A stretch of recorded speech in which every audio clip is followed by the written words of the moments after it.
This is Bull Squad.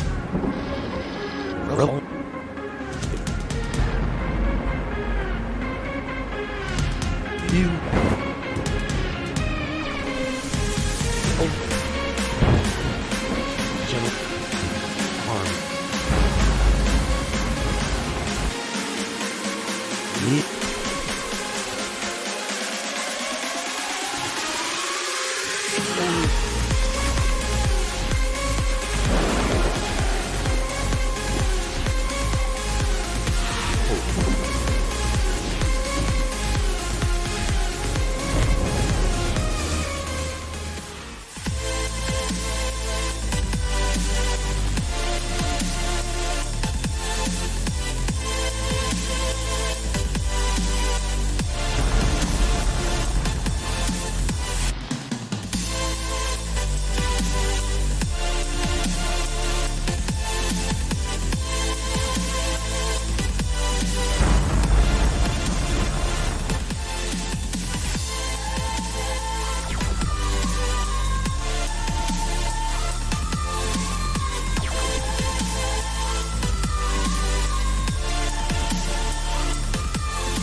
This is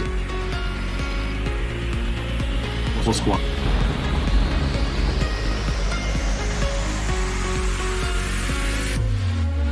Admiral rumors.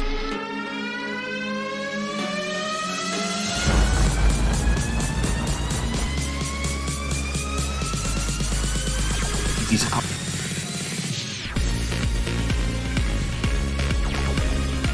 This mess. Turret.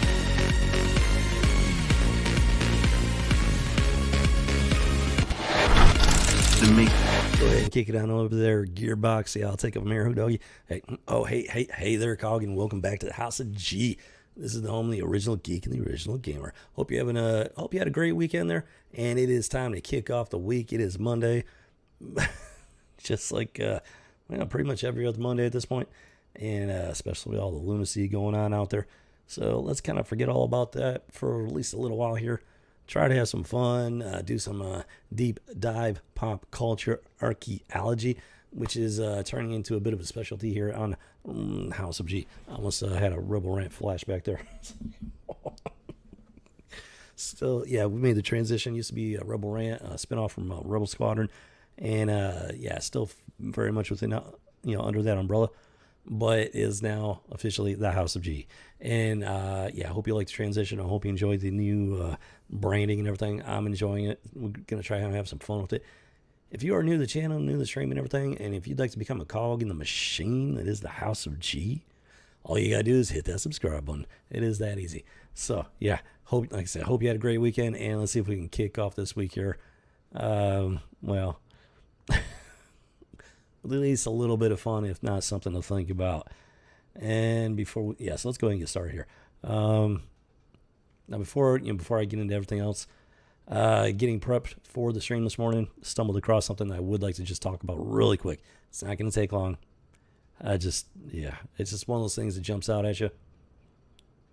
It's just really difficult not to say something. It's like, Gearbox, kick it over just a second.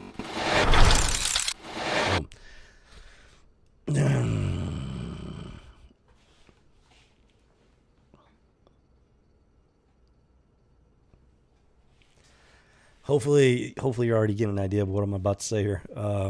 Probably not. Probably don't know exactly what I'm going to say, but hopefully you're getting an idea at least. Yeah. So that is that Star Wars girl's foot on a picture that she drew live on. She was on Cecil's stream there, I think. That's my understanding of it. Somebody was willing to pay $500 for the picture, and then they took it a step further, pun intended. They offered an extra $100 for her to put her footprint on the drawing that she drew of Cecil.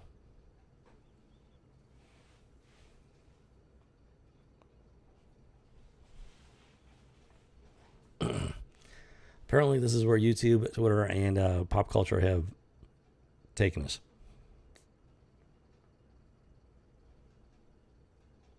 This here, folks, this is why my channel exists. This is why I'm taking the direction. I can't make this stuff up. Let's get taking a foxtrot, man. YouTube, Twitter, they're turning into OnlyFans. That's not a good thing. That's not why. That's no. That's just no. Just no. Just no. No. Just no. No. Just no. So I did put in my 2 cents. I'm going to go back to my little channel now, which is exactly what we're doing here. What the hell, man? What is this? What the hell is this? Okay, so I did go into the stream and everything, the archive stream. Took a look at it. Now, I will give her credit to the point where she did seem to be bothered by it. She did seem to be disturbed by it. So she wasn't like, because when she was, she was clean, doing the final touches on the drawing. They were having this conversation. Whoever was paying off, confirming money for this picture, Cecil was like, I don't know how to pronounce this. Vielnid. This is her Twitter account. From Cecil. $600 confirmed, but only if you put your foot on the picture.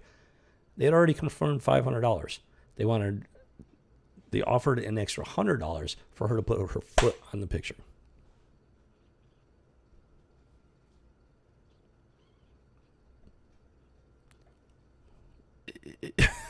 What the hell? I'm in danger of going off on a side rant here. Anna's response, that's pretty weird. So I do give her credit for that. She, at least on the start, she was weirded out by it. So it doesn't seem like that's something she normally does. So I will give her credit for that. Cecil, $600 ain't weird though.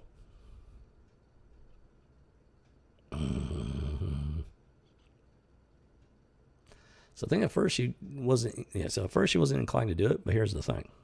She still did it. And Cecil, he's just as culpable. Now, granted, he's not the one that was doing the weird thing. Okay, let me just spell it off for you. This is a pimp and prostitute situation. Somebody paid $100 to satisfy their foot fetish on YouTube, which is not, we're not talking OnlyFans here. We're talking YouTube, which is not supposed to be about this kind of thing. And yet, this type of stuff is way too prevalent on YouTube, which is just disturbing to say the least. And YouTube knows it, and they allow it. That should tell you something about the company. Anna, she was reluctant to do it.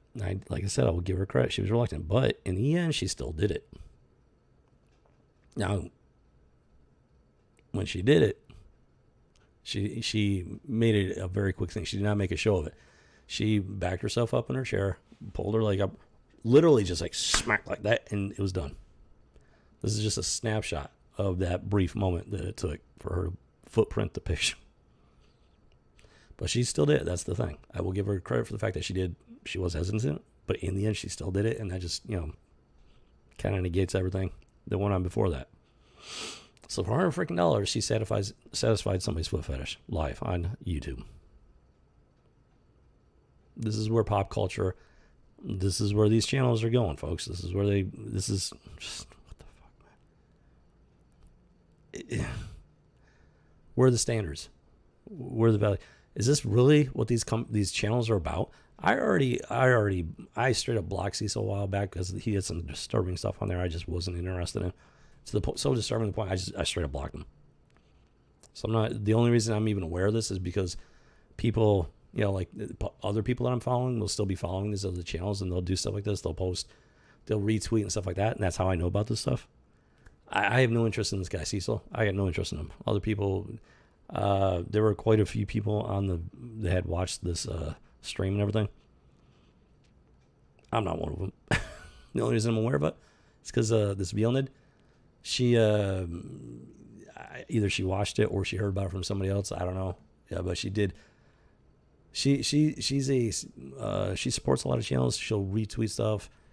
Occasionally she'll retweet stuff from Rebel Squadron, and I am very appreciative. But this is not about her. Vilnid, this is not about her. This is about Cecil and Star Wars Girl. It's about them. I'm just saying the only reason I know about it is because of Vilnid. It's the only reason I know about it. And this right here is a good example as to why I don't follow this guy, why I don't follow her. This is where this is the path they're taking. And this is not pop culture. This is not comic books. This is not video games. This is not being a geek. This is not being a geek here, folks. This is not what it means to be a geek. This is something else. And to put it bluntly, this is a pimp prostitute situation. Anna allowed herself to be prostituted for foot fetish. Cecil was a pimp. Yes. Putting your footprint on there is weird, but the $600, that ain't weird. She went along with it. She didn't have to. She was not required. Nothing required her to do it. She easily, because she came out, that's pretty weird. She easily could have said, I'm sorry, that's too weird for me. I'm not going to do that. But in the end, she made the decision to, and that's all that matters. It negates her reluctance. Her reluctance doesn't mean anything at that point. She made the decision to go for that $100. Doesn't matter how quickly she stamped her foot down. Doesn't matter. She made that decision. And this is why I don't follow these channels anymore. These channels, they're not geek channels, I'm sorry. They're opportunists. These people are opportunists. They saw a trend in YouTube many years ago, and they jumped on it. Now they've made a name for themselves. Now they've made a bunch of money for themselves. Now, you're seeing their true colors, let's put it that way. $100 to satisfy somebody's foot fetish with a quick stomp? Okay, I'm in. She may have said it was weird, but guess what? She still did it. Actions speak louder than words. She protested, but her protestation doesn't mean anything when she follows suit with it, live on stream without a gun to her head. And Cecil was her pimp.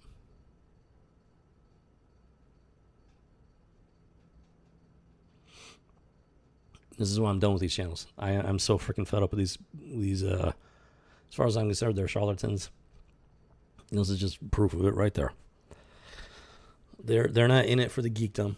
They're in it for the money and the fame. This channel is never going to get big. Why? Because I don't say the popular things. I don't do the popular things. I'm not willing to sell my values. I'm not willing to sell my morals for $100 fucking. Never going to happen. But these guys, nah, they're okay with it. They're cool with it. It's only $100. It's only footprint. Live on stream. Where's the harm in that? So what's going to be the next step? What's going to be the next step? Are they going to start pushing it as far as YouTube is going to let them? I mean, even OnlyFans is supposedly cracking down on the pornographic side of their service, but that waits to be seen exactly how serious they are about that. Folks, this is not pop culture. Okay, do you understand? This is not pop culture. This is not geekdom. This is a foot fetish and outright prostitution at this point. With the full-blown pimp.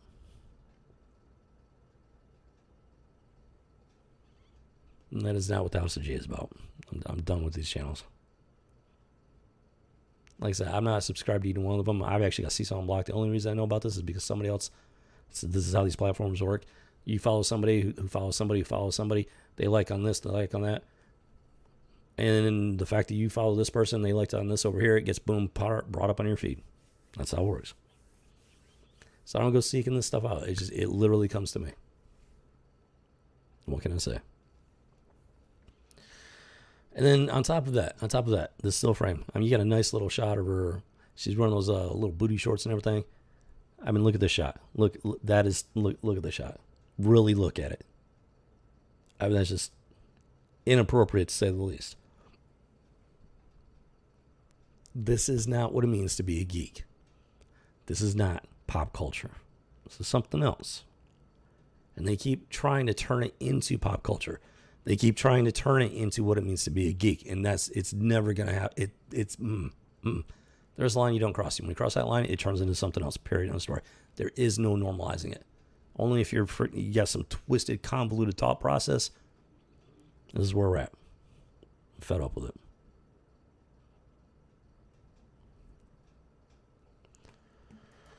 I just can't with this, man. I freaking can't with this.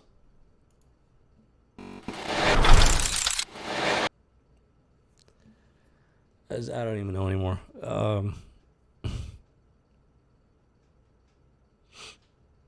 It's just things have gotten so beyond the pale at this point. I don't even know anymore. Started this channel to have fun. In the beginning, it was just pure fun. I mean, stumbled across some stuff and whatnot, but it was just fun. I was able to relax and stuff like that. I'm still. It's not that it's not fun still. It's just we've taken a hard turn that I never saw coming. I never planned. It's not the turn I just wanted to have fun. That's all I wanted to do. Have fun. Geek out. Geek out. Geek out. Geek out. Geek out. And then we got fetish Star Wars girl over here now. She claims to be, she built her channel around being a geek and whatnot. Make no mistake, she's completely capitalized on her feminine wiles and whatnot. Let's put it that way. She's completely feminized. She's completely capitalized on it. Now we got her being pimped out, willingly going along with it. Doesn't matter how much she protests. Nobody held a gun to her head. There's nobody in the room with her saying, "Hey, you need to do this." Cecil didn't say, "If you don't do this, you're never welcome on my channel again." All he said was, $600 ain't weird. That's all he said. That's all it took to convince her to do it.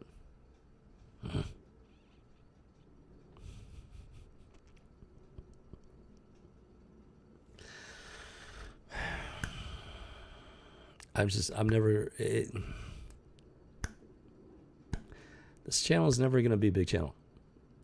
Why? Because I got standards. I got morals. I got values. I'm not going to compromise them. No amount of money in the world is going to convince me to compromise them. It's just not going to happen. And it's not popular. It is not popular to not sell your morals and values. People love to see it. They love to see people selling out. Despite the fact that, oh, you're a sellout. But you know what? They love to see it. They love to see it. They love to see you fall. That's why I'm never going to be popular. This channel is never going to be big. YouTube won't allow it. And the audience is, I don't see why the audience would ever be there. Because people that stand by their, people that have morals and values to begin with, let alone stand by them, it's not popular. It's just not popular. So, yeah. I don't expect this channel to ever go anywhere in terms of size, at least. It's my passion project. It's my side channel, and I will continue doing it, but don't ever expect it to go Mr. Base. Let's put it that way. Okay, so next, let's see. I did want to touch on Superman and Lois as well before we got into the my collection here. Hold on here.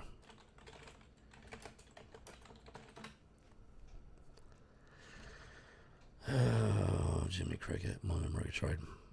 This is probably not going to be a terribly popular. One second. Yeah, Gearbox, kick it over there. So this is probably not going to be a terribly popular thing for me to say here. Now, Superman Lois, overall, it's a pretty good show. There's some pretty great moments and everything. Especially the first 5 episodes were very family oriented, and I mean, Superman, Lois, man and wife. He had their 2 children. What was it, Jonathan and I forget the other one's name. I'm just bad with names. Jonathan, Jordan. I guess Jordan was the name of the other twin.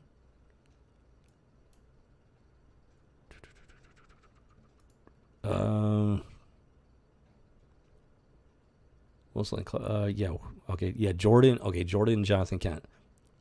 Okay. Yeah, so they have twins, Jordan and Jonathan Kent. And by and large, it's a pretty good show. After the first 5 episodes, I thought it was a great show, and I've had to adjust my overall opinion of it. It's still a pretty good show. It's still got some great moments. Considering the fact that it is part of the Arrowverse from CW, it's very surprising that this thing got made at all. I've been trying to figure out how did this thing get made. But then over the weekend, I was finally able to binge watch the remaining season on the CW app. Oh my Lord, don't even get me started with that. They have some weird commercials on there. And I don't know if this is the same commercials that they play on TV. But if they are, holy crap, it makes me grateful that I have not paid for cable television in over a decade. Oh, shit. Some weird commercials, man. Weird. It's just weird. Not the least of which are the AIDS treatment drugs, blatantly aimed for homosexuals. Like, are you kidding me with this? Back in the day, oh, it's not a gay disease, that's homophobic. And now they have no problem, CW has no problem targeting homosexuals for a HIV AIDS treatment drug regimen. I can't make this stuff up. Man. This is on the CW app. I don't know if these are the same commercials they're playing on, cable television. I'm sure some of them are. And then the rest of the commercials are just as weird. Some Trolls commercial. The little troll, what are they? The buggers. The super sour, like, candy worm, gummy worm things, but they're like super sour and everything. Some weird commercials with that. Just a lot of weird stuff. A lot of weird freaking stuff, man. I have to sit there. It's so freaking weird. I have to turn the volume off, and so I don't have to be inundated with the freaking sound. It's the only way I can get through it, because you can't watch this for free on the CW app without the ads. That's how they make up for it.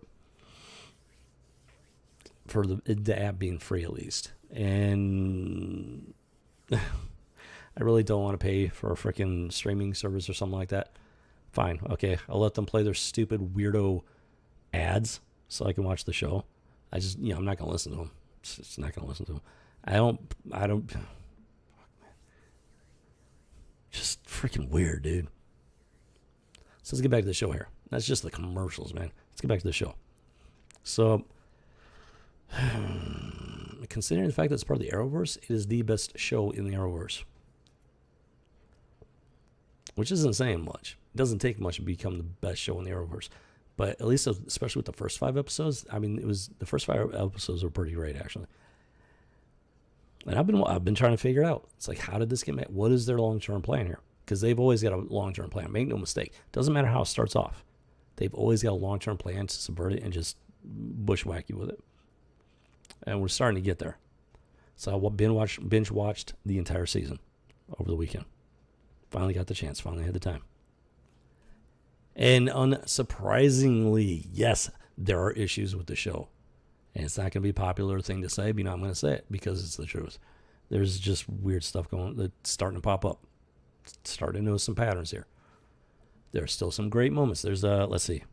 Okay, before I get any further into this, just know there are going to be spoilers. If you haven't seen all of the episodes yet and you don't want anything given away, you're going to have to stop watching now and come back in a little while when I start getting into my comic book collection. I'm going to try and keep this as short as possible. We're already almost half hour into it. Yeah, I'm going to be giving some spoilers. If you don't want to hear the spoilers, you're going to have to come back in a little while. Like I said, I'm going to try and keep it short. But yeah, if you don't want to hear the spoilers, you're going to have to stop watching for a little while. Okay. All right, with that said, let's go ahead and get into it. Yeah, so John Henry Irons is actually in the show. He's actually, there's this dude that pops up, and his AI computer refers to him as Captain Luthor, which makes you think Lex Luthor from an alternate planet. Surprise! It's not Luthor. It's actually John Henry Irons, aka the Man of Steel. From when Superman died in the comic books, the death of Superman, there were 4 Supermen that rose up to take his place. None of them were the true legitimate. The closest one, I think, was Superboy. He was an actual clone or something of Superman, but he still wasn't Superman. I think there was like something wrong with the cloning process. So I don't know. It's been a long time. One of them was the Man of Steel, and it was this black dude by the name of John Henry Irons, and he built himself a suit of armor so that he could not becomes. It was kind of like a homage to Superman. He's like, the world needs a Superman, so he built this armor with the S on the chest and everything. He had his hammer, and I mean, it was an interesting character. Now, so they took that character and they brought him into Superman and Lois. Now they've completely changed him a lot. There's a lot of they made it to where he's actually from an alternate universe and whatnot. So the origins of the character are very different, but he still has his suit of armor. He's got his hammer, his kinetic hammer, and mixed feelings. Number one, I mean, it's pretty cool that they brought in John Henry Irons. It's actually pretty cool that they did that now, but here's the thing. The origin they gave him is pretty screwed up. Number one, alternate Earth, evil Superman. It's like the alternate universe evil Superman has been done to death at this point. I think it started pretty heavily with the original Injustice game.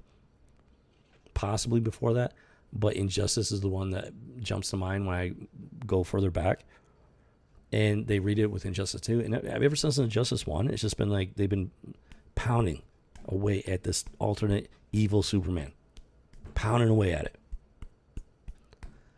It's getting old. It's just getting really freaking old.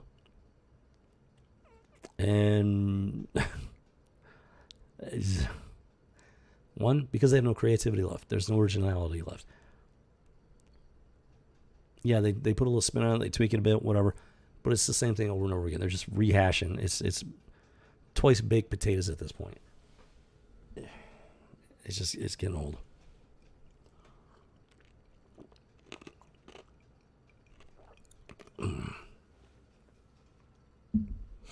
But I don't know. I know about Superman and Lois getting married, having kids in the comic books. I know about that. I don't know any real details about it because I stopped buying comic books in 2012. And the last Superman I bought before that is probably even longer. So I bailed on comic books before all this stuff happened. And so there's a lot of the comic book stuff I don't know about, but I'm willing to bet that the comic book stuff is just I know that they have completely foobarred Superman in the comic books. I mean, you can't recognize him anymore. He's not the real Superman anymore. So that's bad enough as it is. All right, let's get into it a bit more. So you got John Henry Irons. He was married to Lois Lane. Surprise, in this alternate Earth. Superman kills Lois. It's a little confusing because I thought it was Superman that killed him, but then maybe it was the other super dude. Oh, yeah, I almost forgot. Superman has a brother now. What? No? Excuse me? He's the last son of Krypton. They've just, oh my lord. Like, okay. His cousin came to Earth. His cousin, who becomes Supergirl, she was sent to Earth. That's part of the comic book canon. The real comic book canon. And she made it to Earth after Kal-El did. Something happened to her ship or something. I don't know. But she didn't arrive on Earth until after he did. But he's the last son of Krypton. But no. Now they decided to give him a brother. Oh, it gets even better. It's his half brother. Because before his mother married his father, Jor-El, she was married to somebody else. So this is where it starts to fall apart here, folks. This is where the show starts to fall apart in terms of quality and whatnot. Now you see.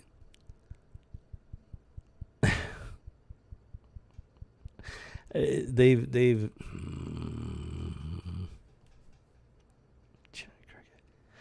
I'm gonna try not to go too deep into it because I could do an entire stream on this, and I'm not looking to do that right now, at least. So how do I trim this down a bit? So she, so the story is Krypton, they arranged their marriages based on genetic compatibility, on who's going to, which people, men and women coming together have the greatest potential, genetic potential to create genetic offspring that are, superior. Yeah, okay, in and of itself, it's not a good thing.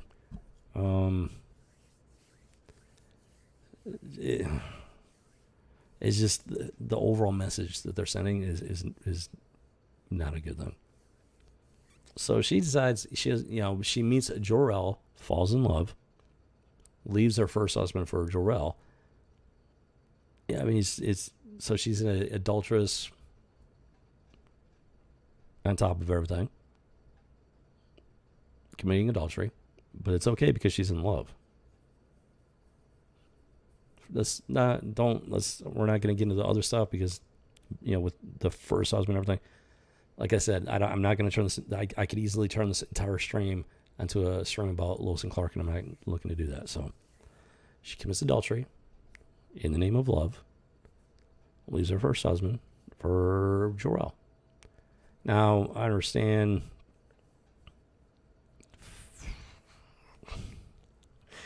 Oh my Lord. It's just, we're getting into biblical territory here and stuff, which is why the show is turning into a problem. The show is bucking traditional values. It's like, fuck traditional values. We're going to do things the ungodly way. Let's put it that way. And so she shacks up with Jor-El. I think she divorces her first husband, I think, and then officially marries him. But she screwed. Based on the way the story was told, she was cheating on her husband with Jor-El before she divorced and married him and whatever. Apparently her and Jor-El were like, we're doing this for love, not for genetics or some whatever. They're sending. This is what they do, folks. They send very mixed signals, very mixed messages. They bait and switch. This show is a Trojan horse. This is what I'm getting at. Superman and Lois is a Trojan horse. It starts off with a bang. And then they bait and switch it. The Trojan horse. And that's the overall message we're getting at here. So she commits adultery, leaves her husband, marries Jor-El, has Kal-El. And all that, the fact that Superman is born is supposed to justify her adultery and whatnot. That's pretty much the message they're putting out there. And no, that's not a good message. To put it succinctly. Let's see. So, it gets even better. Okay, so, like I said, there's a spoilers. There's gonna be a bunch of spoilers here. I've already given away quite a few of them. Gonna give away some more. So, it seems like either Superman and Lois is actually a continuation / sequel to Smallville, or they just borrowed very heavily from Smallville. I'm not 100% sure. It really seems like it's a sequel to Smallville at this point. In and of itself, it's a cool idea. We're talking about modern day CW at this point. So, and there were issues with Smallville, don't get me wrong. Just not nearly as bad as some of the stuff out there now. Not nearly as bad as somebody selling a footprint live on stream for freaking $100. So, let's see, where was I? Oh, yeah. So his half-brother from this other Kryptonian got sent to Earth before Superman. So Kal-El, Superman, he's no longer the last son of Krypton. No, there's another son of Krypton who got to Earth before he did. And he's... I'm telling you what they did. They ripped off Brightburn. I haven't had a chance to see it. I'm debating whether or not I even want to see it. Brightburn is a horror movie based on what if Superman, what if Kal-El coming to Earth was actually an evil child instead of a good child? The concept is interesting, but with modern Hollywood, I'm not nearly as interested as I might have been. Because they have actively deconstructed Superman in the comic books. And as far as I'm concerned, Brightburn is just another step in deconstructing our superheroes. The fictional characters that we draw inspiration from. I'm tired of it. It's insidious, to say the least. As a standalone concept, maybe it could have worked. But when you take it into the bigger picture, the bigger context of what's going on with pop culture, and specifically comic books in this case, it's not adding up. It's not painting a good picture. So, yeah. He's got himself a brother, half brother. And he's full Kryptonian. He's got all of the abilities that Superman does. He's been hiding. Now, he came to Earth. He landed in the UK. And he was found by a man and woman, husband and wife, much like Clark was, except that instead of being, open to him, oh my Lord, it's a child. What's this child doing here? It fell out of the sky. What's going on? Like, no, these people, the dude had a shotgun, and he actually shoots the kid. Now, granted, the kid turned around and his eyes were all red, so that's kind of that would be pretty alarming, to say the least. Under those circumstances, I can't really blame the guy for pulling the trigger, because the kid turns around, he's got red demon-looking eyes. Yeah, natural instinct, you might possibly pull that trigger. But then the kid responds by obliterating them with his heat vision. The kid doesn't just, when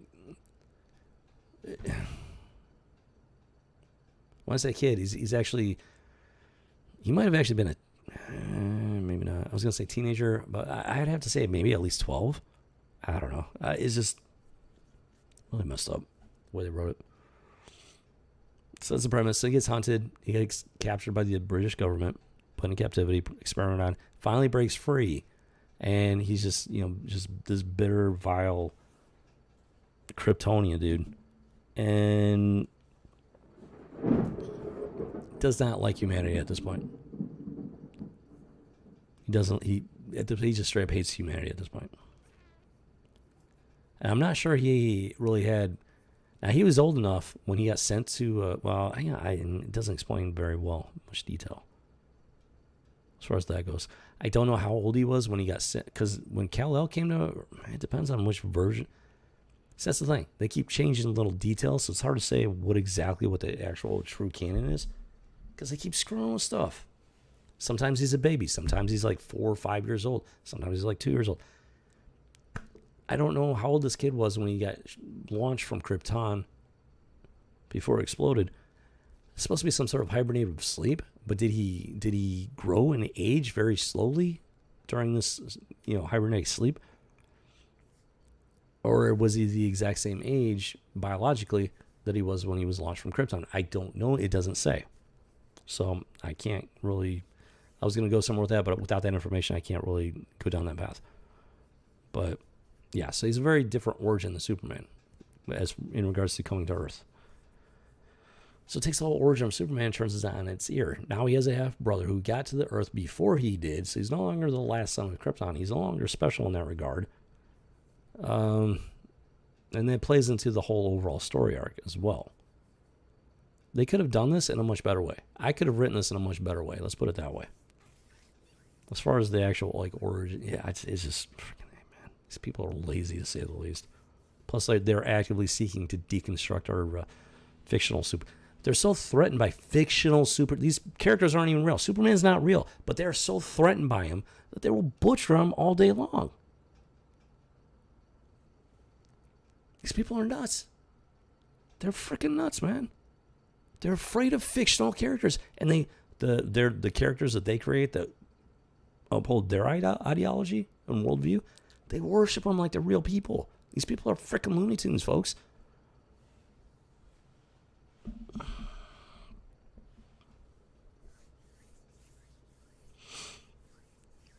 I'm not mad because Superman's real. I'm mad because he's a fictional superhero that people draw inspiration from and get entertainment from. And they're butchering it. They don't want us to be inspired. They don't want us to be entertained. They want to turn us into beat down, mindless drones with no inspiration, no ambitions. Ambition can be a good thing and a bad thing, but when properly channeled, it can be a good thing.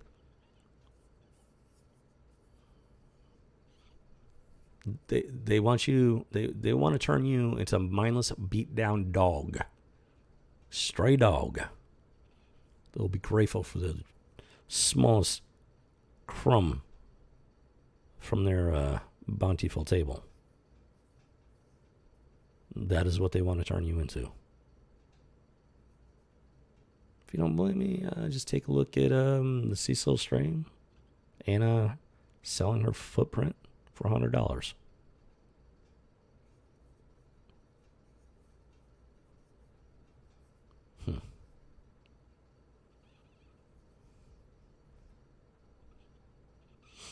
There are no morals and values left in Hollywood. There's none.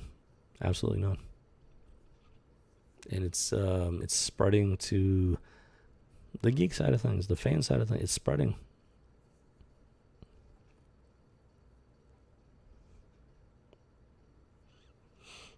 Which is why YouTube will never allow this channel to succeed.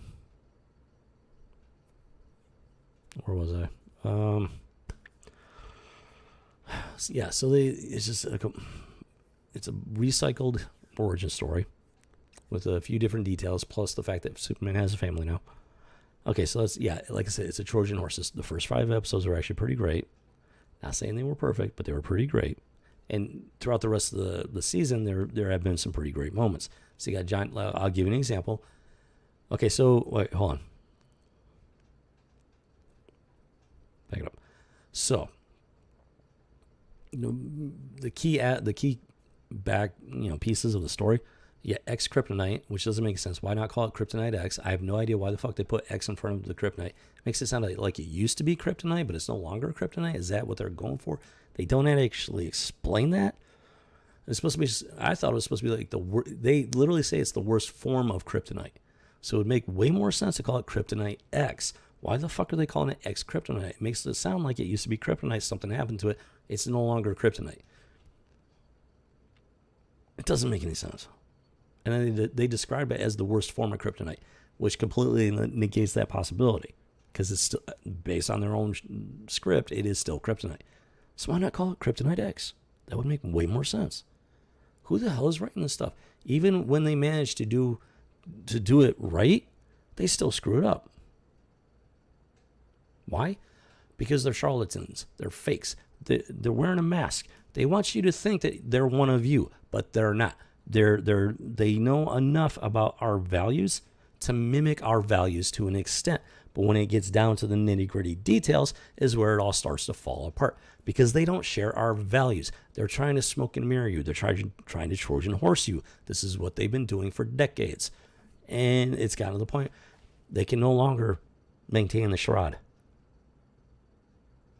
Not for long.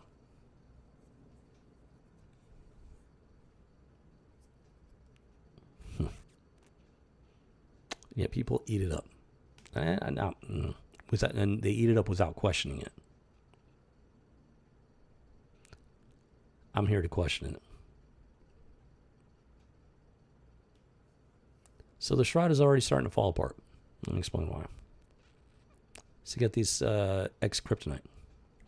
And, as it turns out, Morgan Edge, that's the Earth name of Superman's half-brother, he's got this contraption called the Eradicator, which the name does not make any fucking sense. As a creator and everything, yeah, I've got my own comic book, I've got my own book, I've got my own channel, Rebel Squadron, I'm creating my own sci-fi universe. This irritates the teetotal shit out of me, the sheer laziness and lack of just logic and continuity in just the sheer naming of these items. The Eradicator. The Eradicator contains all of the so what they did was in Krypton before it blew up. Oh, and yeah, so here, this Eradicator was created to basically contain the conscious It was basically it basically took all the consciousnesses of like everybody on Krypton, apparently, and it's containing it in this Eradicator machine thing.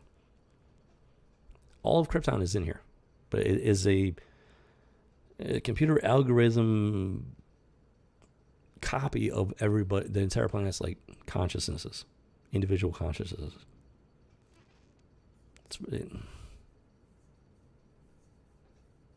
Except for certain people, it seems like I said, it's the consistency. There's no consistency. It functions the way they want it to function at any given time. So Morgan Edge, Superman's half brother, is using the Eradicator. This is how it works. He takes a human being, puts it in the machine. He isolates a specific person's personality / consciousness to download into this human being, and he's having trouble finding human beings that are compatible with the process. Like the Kryptonian personality consciousness takes over, but there's problems. Like they self-destruct basically is what happens. But it's put it short, succinctly. So he's having trouble finding human hosts that are stable enough to contain these Kryptonian minds. So his goal is to resurrect Krypton, the minds of these Kryptonians in human bodies, invasion of the body snatchers. That's the whole point of the Eradicator. Why is it called the Eradicator? I have no fucking clue. Because it's not eradicate. It's not a. What the fuck, man? It's replacing. It's taking one. And here's the thing: the original host mind is still there. They're not now. Over time, I don't know if over time the Kryptonian conscious takes over full control. But as far as I know, the human mind is still there somewhere. I mean, they actually make this huge deal about at some point the human mind can't come back, but the human mind is still there. And oh my gosh, where am I even going with this? It's just so freaking convoluted in just a dumb way. I'm thinking trying to put this in words that will make sense.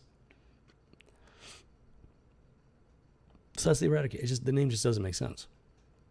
Eradicator makes me think it eradicates stuff straight up. Like no, it's a body swap type. It's just a bad name for it. It doesn't make any sense.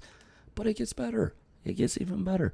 So Superman has access to his father's consciousness. Same general process. He's got the crystal. It's the same thing, but they've turned it on its ear is what they've done. So he's got the Fortress of Solitude. He can talk to his father, but not his mother for some reason. For some reason, his mother's not there. And I didn't realize that until partway through the first season. It finally reveals that. Never even crossed my mind that his mother wasn't around in the Fortress of Solitude. And there's a reason for that. So we got this Eradicator. It's like the Eradicator is like the pinnacle of Kryptonian technology. And guess who invented it? No, not Jor-El, not his father. No. His mother invented it. The most advanced piece of Kryptonian technology, the pinnacle of Kryptonian science, was invented by a woman.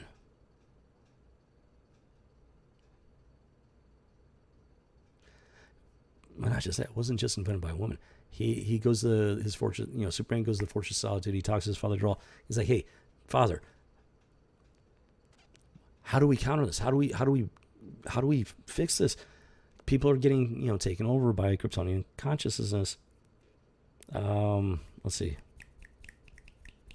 Lana Lang marries this dude. He gets sucked into this. He gets taken over. They're trying to find a way to reverse it, and he's like, "How do we reverse this?" Charles like, "I haven't got I don't know the first place to begin because I didn't." Keep in mind, his father's supposed to be a scientist. I didn't create it.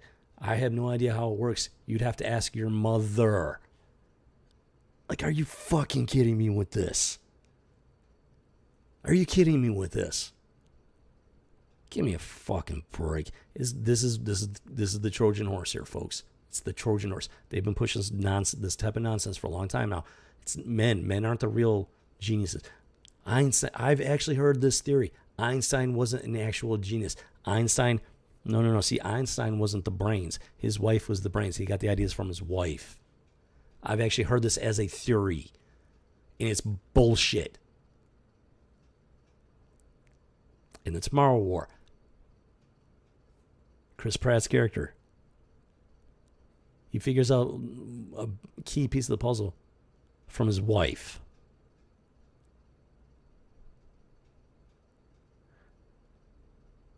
The implication being the men are not that smart. The women are, in fact, as smart as or smarter than men. And it's bullshit. And I'm tired of it. I've never in my life met a woman that was nearly as smart as me. If you don't like hearing that, I don't care. It's a fact. I'm tired of it, man. I'm so fucking tired of my intelligence being degraded and spit on.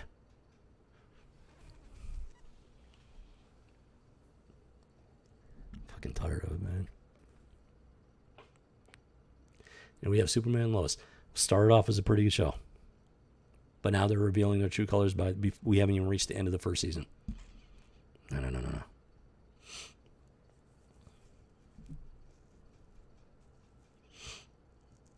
I just can't with this. I freaking can't with this, man. I'm just so tired of it. And just seeing that, Anna's foot on that picture of Cecil. I mean, that just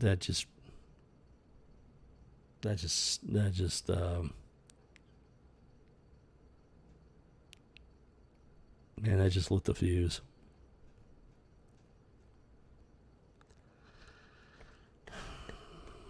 Yeah, so the father's not smart. He's not smart enough to figure it out. And that's all the mother.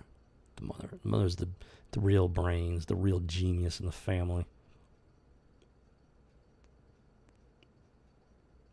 Bullshit.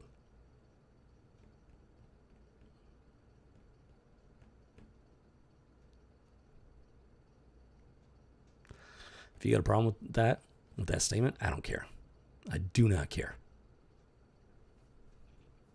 You can be that nasty, vicious little troll all you want, hiding behind the safety of your computer screen all you want. I don't care.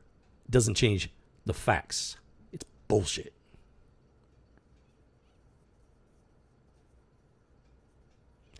And this is why this channel will never take off. People don't want to hear it, number one. Number two, YouTube will not allow it. YouTube will crush this channel before I ever find an audience. And even on top of that, I'm probably never going to find an audience because people don't want to hear it. People straight up do not want to hear it.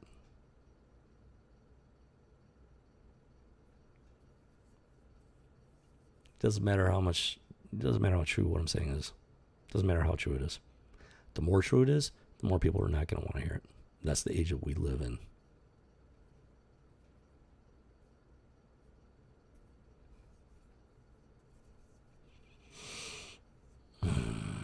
So naturally, Kal-El is too dumb to figure it out. His father is too dumb to figure it out. Naturally, only his mother is smart enough, intelligent enough, genius enough to figure it out because she's the one that created it. The pinnacle of Kryptonian technology. Go figure. Funny how that works. But it gets even better. So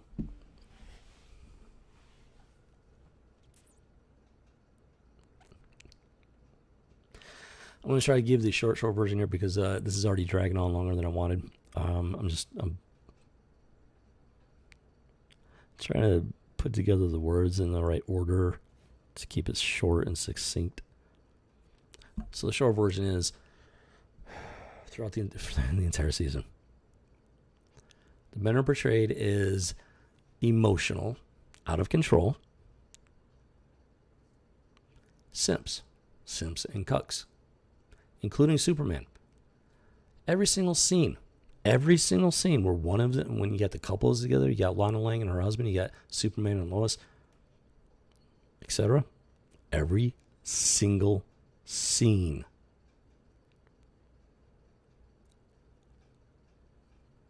in some way, shape, or form. Lana Lang and her husband, every single scene with Lana Lang and her husband is emotional and out of control, and she's the steady, clear-headed, logical one. And he's just over here freaking out like a little girl. But no, she's nice and steady. She's logical. And he openly refers to her as the brains of the family. It's bullshit. I've never met a woman in my life that behaved like that. I had that level of intelligence. I'm sorry. It's a stone cold fact. And I dedicated 10 years of my life to science, biology, medicine. Speaking from personal experience. And it's just another bait and switch meant to brainwash you into thinking society's ideal is the true nature of our world. When it's not, it is a bastardization of the true nature of our world. It is a twisted mockery of the true nature of our world. Father is the head of the household. I hate to break it to you. Men are yeah, there's some dumb men out there, but they're still more intelligent than any woman I've ever known. That's just a stone cold fact. You can call me all the names you want. I'm done dancing on eggshells. I am done pushing the societal agenda. Done with it. Because look at where we are today. 2018. I think it was 2018, 2019. It's like, what, 6.5 out of 1,000 got married? That's disastrous from a purely scientific, biological standpoint. As a biological science, that is a disaster for society. Divorces are out of control. Men get raked over the coals. Alimony. Child support. Women are in charge now, folks. And look at how much of a disaster our companies are. Look how much of a disaster our society has become. Why? Because women are in control.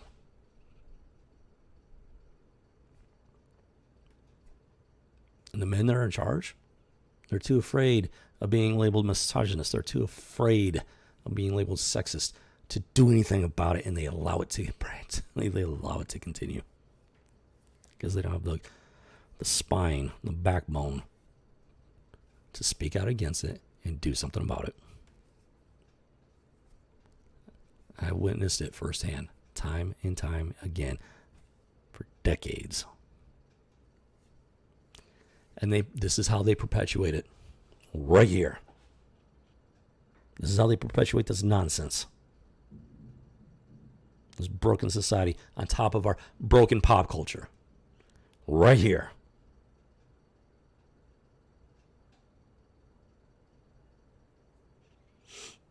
Pop culture matters, folks. More than people realize. There are some great things about this show. There are some enjoyable things about this show. But it's a Trojan horse. I need you to understand that right now. The show is a Trojan horse. The good things about the show are smoke and mirrors. It's a bait and switch. And they're already in the process of switching it. You've been baited. It's only a matter of time before it continues its cycle along with the rest of the Arrow universe.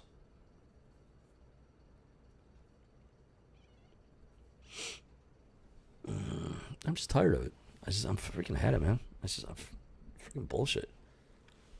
And nobody wants to say it. Nobody wants to say it because everybody's too afraid to say it. You know, I'm not afraid to say it anymore. Yeah, I've been afraid. I've lost careers for standing up what was right. I've lost careers, including science, biology, and medicine. I was trying to do what was right, trying to stand for right, trying to hold the line. They keep pushing that line.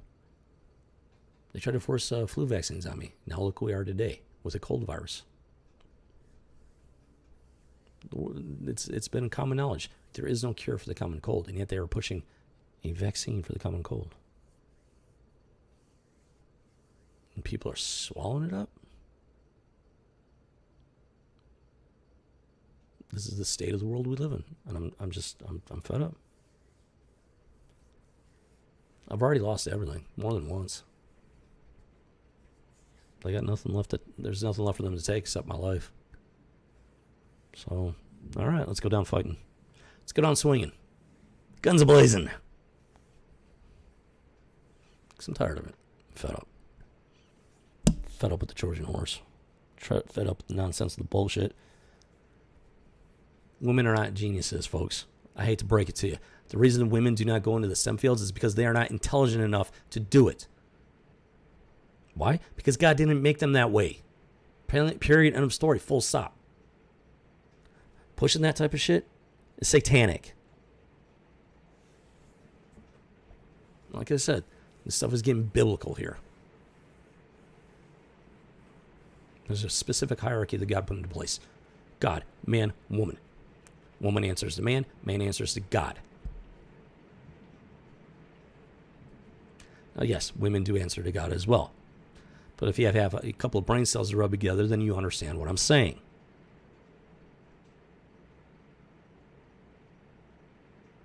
Without me having to elaborate at kindergarten levels.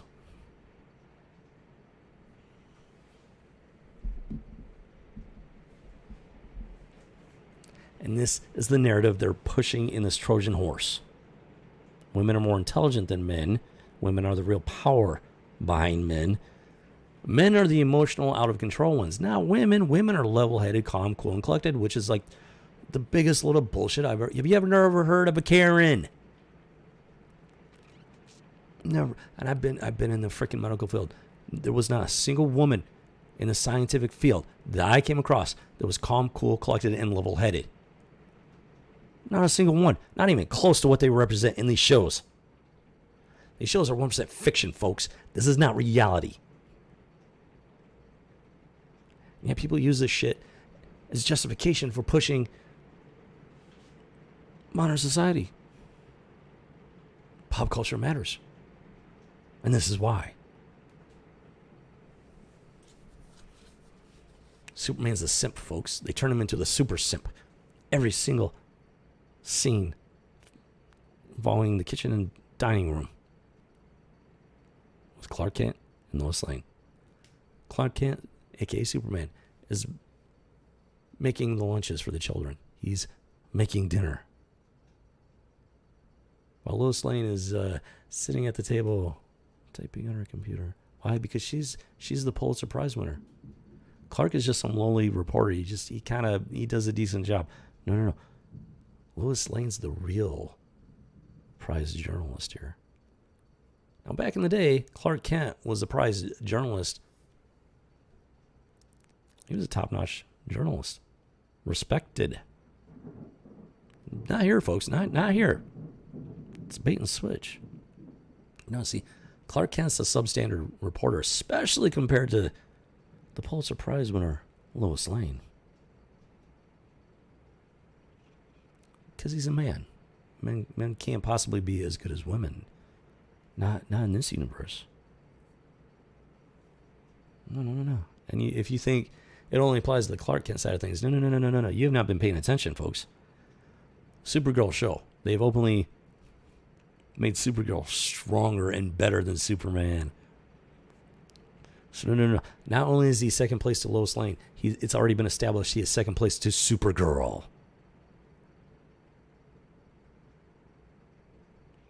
It's just a Trojan horse, folks. It is smoke and mirrors, just like all the rest. Except that they've just done a better job of it this time around. I'll enjoy it for what it is for as long as it remains watchable, but it's already getting close to the point where I'm about ready to cut it off. It's already getting close. I'm telling you, every single freaking scene, you got the man and the woman. The man's freaking out, and the woman is calm, cool, and collected, and level-headed. Logical to a fault. And it's such bullshit. Never in my life. No. I've ever seen anything like that. I've known some dudes that were just simpish, weak. Those are not the norm. That's not a normal man. The storm's upon us.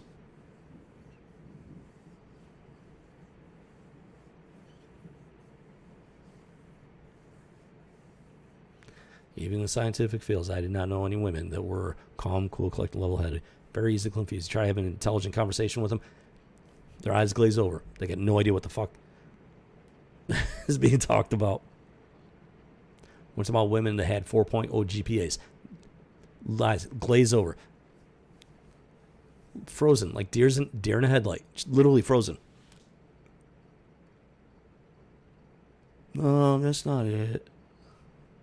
I'm not exaggerating, folks. That I literally experienced that firsthand.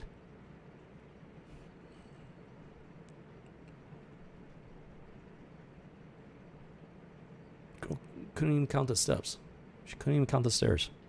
Big old staircase. Go outside. Big, going up, and up. I get it. She couldn't even count the stairs. We had a discussion walking up the stairs about the number of stairs. She wasn't even close.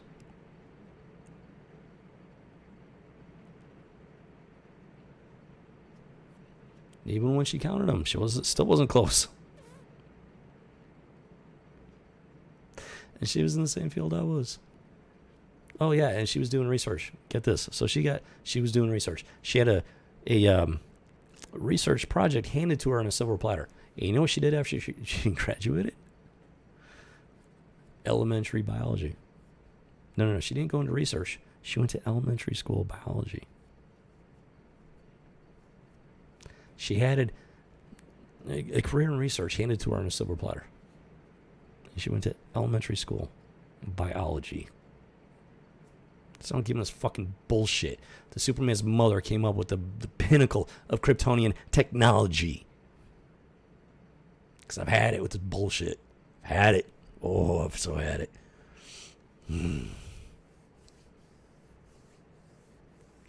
I wasn't planning on getting this fired up above, but then seeing Anna's fucking foot on that picture for $100 fucking dollars, I mean, that just set me off.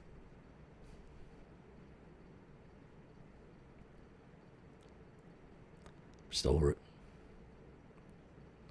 I'm over it. Plain and simple. So there you have it, folks. Superman and Lois, bait and switch. It's freaking nonsense. It's a Trojan horse. They start off as family friendly and everything. Very quickly, just like they always do. Feminist. I'm just waiting for the freaking homosexual bullshit to be shoehorned in here. Diggle finally shows up.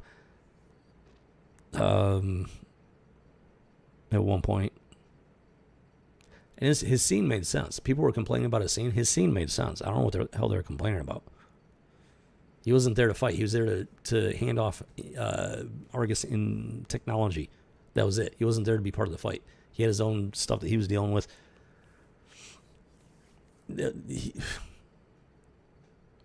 People were complaining about it. I have no idea why. But it's only a matter of time before the gay take starts getting shoehorned in there as well. It's only a matter of time.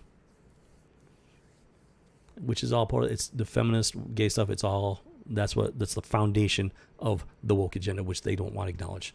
They call it intersectional. There's nothing intersectional about it. It is what it is. This is the natural, logical end game of both lifestyles, both sets of ideology. And it's all here. Most of it is already in the show, and it's only a matter of the time for the rest of it to shoehorn in. It's only a matter of time. Only a matter of time. The only question is how exactly they're going to do it. Because I mean, that's the only question. It's not a matter of if, but when and how. When are they going to do it? How are they going to do it? Time will tell. Time will tell. But it's going to happen. Mark my words. Why? Because it's what they do. That is their goal. That is their end game. It's a series of steps that they have developed, and they've gotten very good at it. People are finally waking up to it, but they're still in denial about the foundation of it and the true full reality of it. Mother of Maria, tried a gearbox. Yeah, I think I've had enough of this. All right, so let's move on here. Said my piece about that. That is, if you got a problem with it, I don't give a shit. I really don't. And if you, it's just, I'm over it. So, let's do it. Let's move on. Okay, so let's try and get on a little more of a fun side here. I can already tell it's gonna be a little bit of a mixed bag, but so here we have the amazing Spider-Man, issue number 351, September. I'm not sure the year. Something about the Tri-Sentinel. Boom, boom, boom. Yeah, Nova from the New Warriors is making a guest appearance. Let's go and take a look at it. Now, I want you to keep this in mind. The amazing Spider-Man. Keep that in mind. Keep that in mind. I do need to get these boarded. I had bags at the time, didn't have boards. Yeah, I still need to get some supplies, extra supplies and everything. Let's see. It's actually in pretty good condition. It's been in a No, it hasn't. No, it hasn't. It's actually in pretty good condition. Wow. A whopping $1, whole U.S. dollar. Now, this is from September of 1991. So let's see. Hopefully, there's not going to be anything too crazy janky here. We'll see. Maybe we'll get lucky here. And as you got the 3 Faces of Evil, kicks off with a bang. There's Spider-Man, big old splash page in action. Slow web slinging across the city. And he gets that Spider sense tingling. Whoosh, in comes Nova. We're out of nowhere. He's like, wait a minute, what's... Surprise! Surprise, Spider-Man. Let's see what's going on here.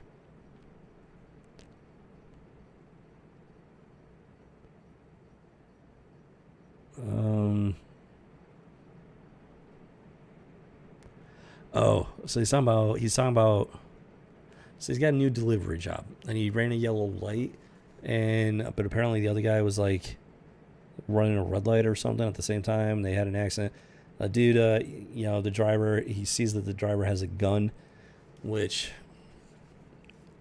it's New York City. Naturally, New York City is freaked out about guns, so people don't like to allow citizens to exercise the Second Amendment rights. So he sees this guy with a gun. So he looks into it, and it turns out, this guy actually is on the shady side.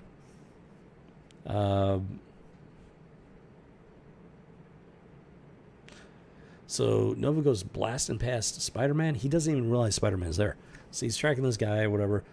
And let's see. Tracks them to this warehouse, and they got some high-tech weaponry.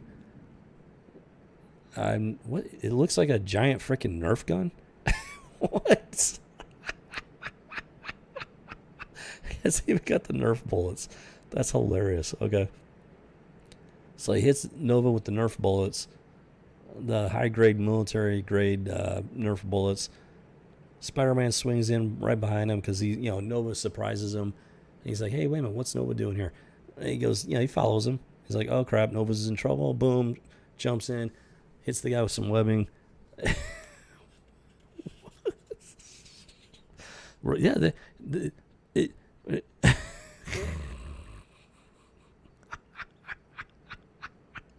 without reading the dialogue, I freaking nailed it. That's why the chief gave us this little item. Rubber batons. Ain't lethal, but at the right power setting. They're giant freaking Nerf, military grade Nerf bullets. I called it. What? Now, what these thugs and gangsters are doing with giant Nerf guns, I have no idea. But they got them and they used them. They said chief. What?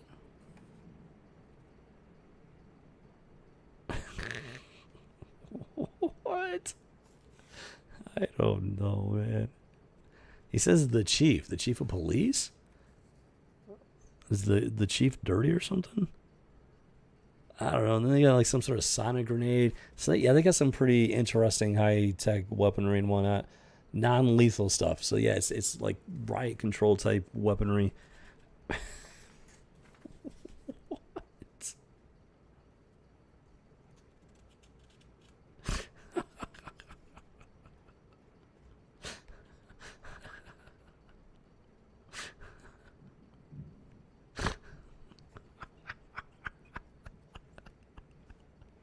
In true Spider-Man style. Okay, I'm already laughing. And yeah, so Nova's all like, hey, I don't need your help. And Spider-Man's like, yeah, okay, cracking his jokes. Like, yeah, whatever you say, man. Swings off and everything. yeah, so Nova's not much of a team player. It seems like Superman's trying to give him a hand. That's what he is. He's the friendly neighborhood wall crawler. Nova, bit of a lone gun. It seems like. What are you gonna do? So the crooks escape. They make their getaway. Wait a minute. Hold on. Okay, so keep in mind, Peter Parker, he's a genius level type dude. He's at university, and he knows, he's engaging in experiments and whatnot because he's like an undergraduate researcher or something like that. So he's thinking about, he's like, wait a minute, I know this guy that's doing this experiment and deals with this type of stuff that seems to be connected with what these guys were handling. So he's got those connections. They put together those connections. He's a science undergrad research type student, and he knows people within the university. So that's where all his personal connections come in. That's decent. That's good storytelling. So he knows this guy, catches up to him. He's like, "Hey, what's going on here?" Naturally, the guy doesn't know who he's Peter Parker, but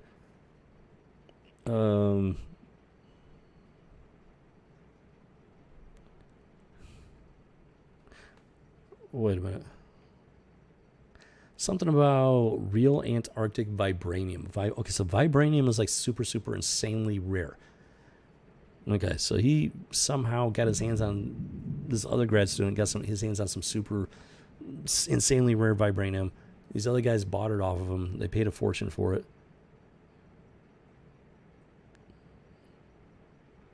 So the student, this other grad student, he's not a criminal per se. I mean, unless he did something shady to get a hold of it. He did use university resources to get the vibranium. So that might have been a little bit on the shady side. But by and large, he's not necessarily like a hardened criminal, at least. Even though depending on exactly what the resources, the university resources, he depends exactly on the details on that.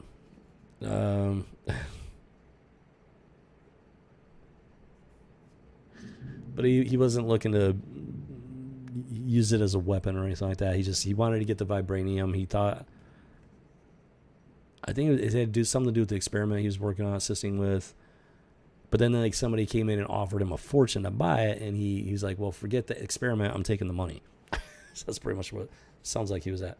So then Spider-Man goes home. He meets up with Mary Jane. She's all, they're going to meet Aunt May for dinner. Now, this is 1991, but they're dressing like 1980s Miami Vice. Interesting. I mean, that's Crockett. That's a Crockett suit right there. Gotta love Miami Vice. My whole family used to watch that. Now, my only real comment, Mary Jane's got one of those weird woman's jackets. It's got the freaking shoulder pads, which those are just ridiculous. They look stupid. Pro tip, ladies, don't ever wear shoulder pads. They make you look dumb. And I'm sure, you don't need that.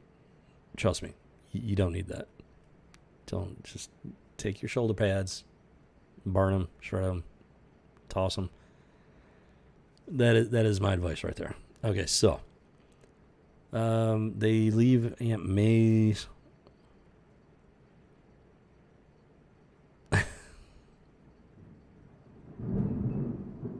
So they leave dinner with Aunt May. And then Nova goes flying across the sky. Peter Parker's like, wait a minute, that's Nova. I need to follow him. And he's like, sorry, sweetheart, the dancing is going to have to wait.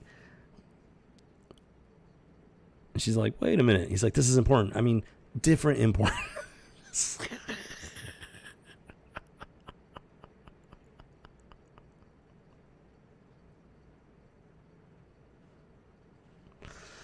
He's thinking to himself that something's been bothering her for weeks. So there's something going on with MJ already. I mean, he's Spider-Man. What does she expect? What does she expect? He's in the middle of a case. He got the Nova guy flying around. There's something he's got to look into it. It's the life of a superhero. What are you gonna do? It's yeah. That's why they call it sacrifice. And yeah, it's that touches on the military life. I'm not going to go into that. I'm not going to go deep in it because, yeah, it touches on military life. Certain issues going on there with military relationships. Yeah, so.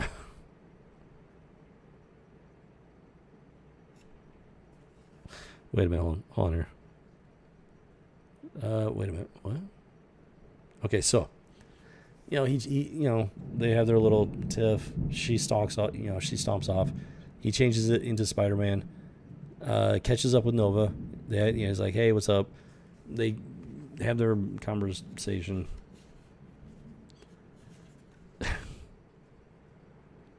So Spider-Man has information. He's on this case as well. They're both on the same case, coming from different directions at this point. And Nova's like, why would I want to partner with you? I've got the new Warriors. And Spider-Man's like, well, I can't search an entire state on web lines, especially when, the majority of the state is not filled with skyscrapers. He's got a really good point there. And he's like, what it boils down to is, I need you. Spider-Man has the humility to admit to Nova that he needs Nova's help. Even though Nova's being a freaking hard ass about it, why do I need you? You can tell who the team player is here. Nova's like, oh, well, that's different. Why? Because he's a hot dog lone wolf with a big ego. I'm a team player, by and large.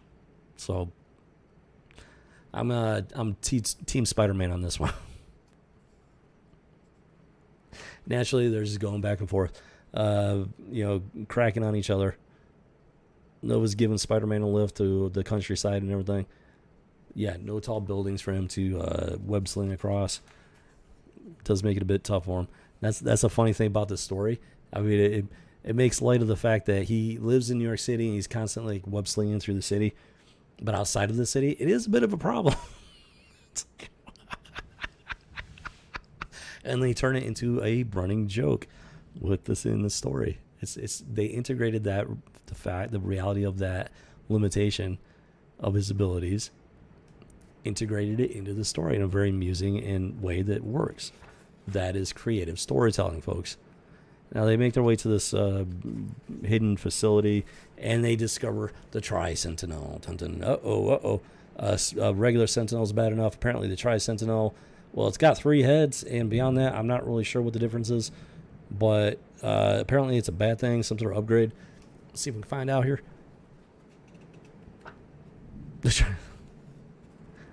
It's a triple robot magically merged by Loki during his acts of vengeance. I was able to destroy it then only because I had the Captain Universe powers. Interesting. Okay, so it's like part technology, part magic. Loki's involved here. Okay, interesting. That puts a different spin on it. I was wondering about that. I was like, well, why try Sentinel? Why is that such a thing? Why is that such a problem? Because Loki was involved in it. The last time Spidey fought him, he had cosmic Captain Universe powers. Somehow.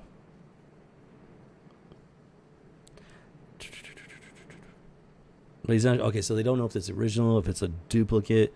They got to find out what's going on here because apparently it's a very powerful weapon and whatnot. Oh, and here we go. Mile High Comics. This used to be a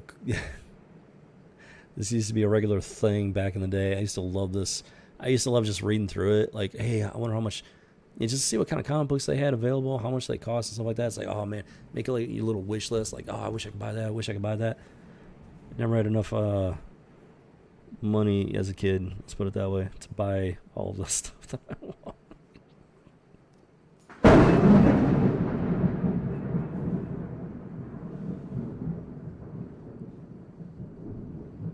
I don't know if you heard that on your end. Yeah, like I said, there's a storm brewing. It was not just, I was being metaphysical, but also very real storm is brewing. I don't know if you heard that. Crack of lightning, it was like right there, right outside the corner of my room. So yeah, kind of surprised me a little, caught me by surprise. Everything's good. One monitor went down. I was afraid the entire stream went down, but no, we're good so far.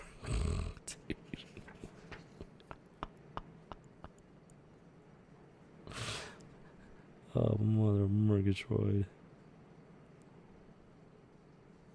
Okay, so the security guards walk in. They're like, reach for the sky.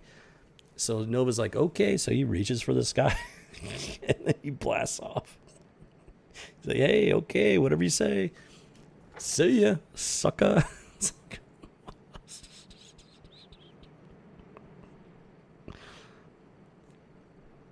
So, yeah, Nova hightails it out of there, but Spider-Man's still inside. And they... Wait a minute. Hold on.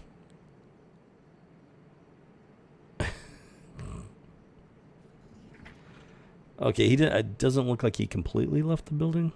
Oh, no, Spider-Man's on the outside, it looks like. Okay.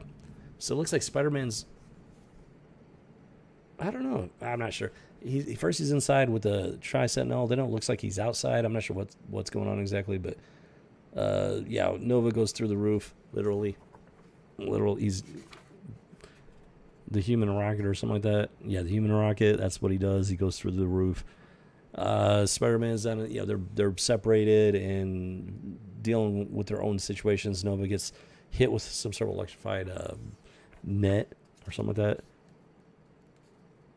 And let's see. Uh-oh. So dude comes in, activates the Tri-Sentinel. Dun, dun, dun. It's not looking good for our friendly neighborhood wall crawler. Yeah, it is altered by magic. It's like a freaking Dr. Octopus mutated Sentinel or something like that. It's got 6 arms, 3 heads, and magically enhanced, so it's just like mega powerful and whatnot. Wow.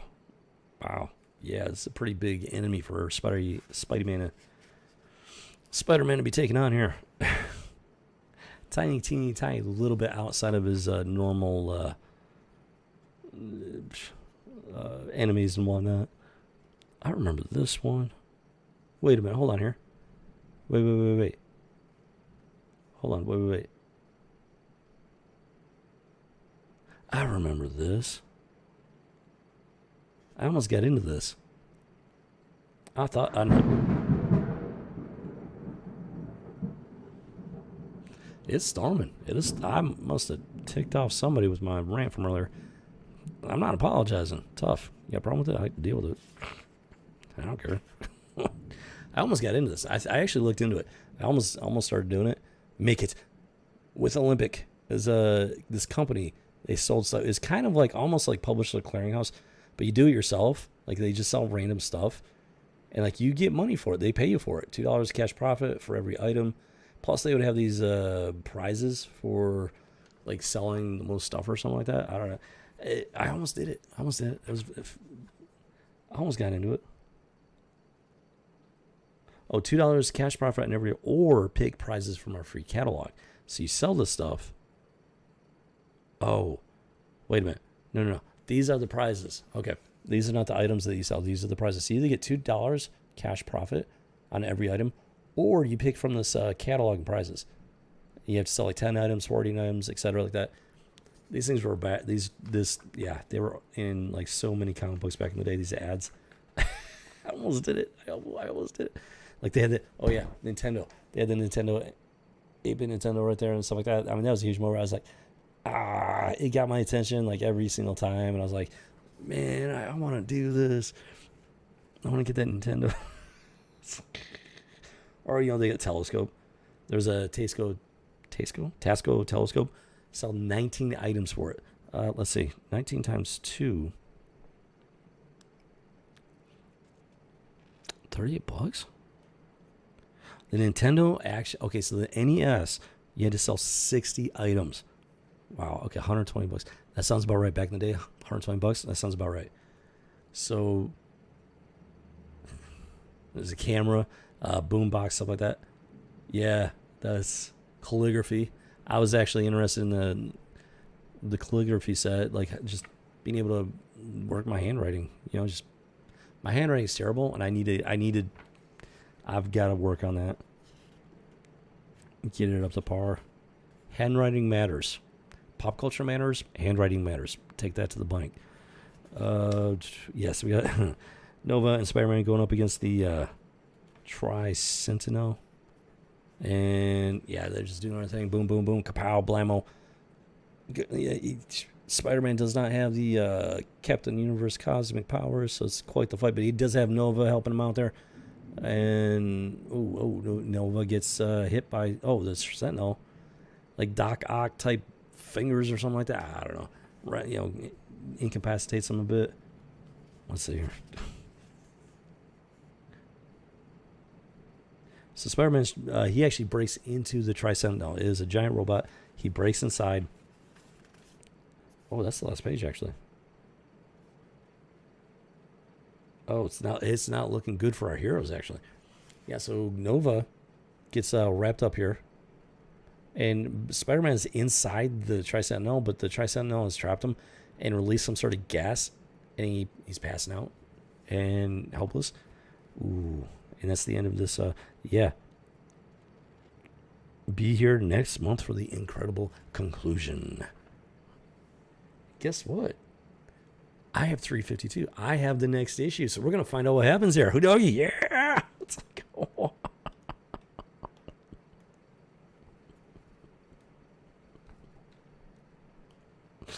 Oh, Mother Murgatroyd. Okay, there you have it. That's 351. Now, I want you to keep this in mind. This is the Amazing Spider-Man. The Amazing Amazing. It is also the Spectacular Spider-Man. I want you to keep that in mind. Okay, so go ahead and put this back in the bag. I do need to upgrade the bag and the board. All that's going to take a lot of money that I don't have right now. Like this bag is definitely, like the bag itself is a little bit yellowed. I mean, it's old. It's old. It's comic books from 1991. I'm not sure how old the bag itself is, but it's old. So whenever I can afford to, yeah, I need to get some extra bags and boards so I can actually replace all the old stuff. Yeah, that's gonna be a while, unfortunately. All right, there you have 351. Now we're gonna dive into Amazing Spider-Man number 352, doggy.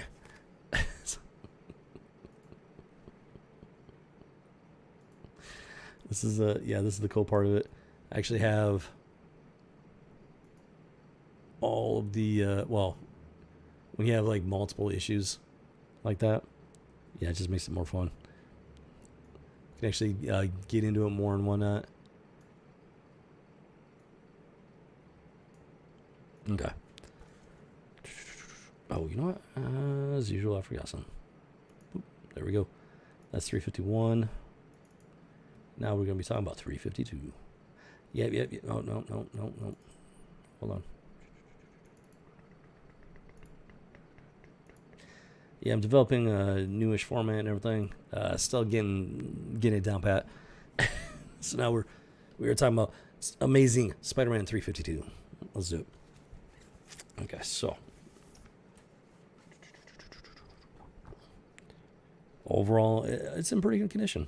Yeah, surprising. Not too shabby. Yeah, The Amazing Spider-Man 352. October of 1991. 2 against the Tri-Sentinel. It's turning out to be quite the battle, let me tell you. Guest starring Nova of the New Warriors. Always love the crossovers. It's like, wait a minute, that character's from this other title. What are they doing over here? What's going on? What's happening? Yeah. Crossovers used to be, they were like rare events. Got you pumped up, got you excited. And like everything else, they've lost their creativity. Now they just go completely overboard with it nowadays. Back in the day, though, it was an event, and it was fun. So, yeah, it starts off where it left off. You got Nova wrapped up, literally. Spidey is trapped and, not looking too good. Deathwalk. Dun, dun, dun. It's not looking good for our heroes. Feels like he's breathing acid. That does not sound good. Thought I was rid of the Tri-Sentinel after acts of vengeance in Amazing Spider-Man number 329. It's a couple years before that. Okay.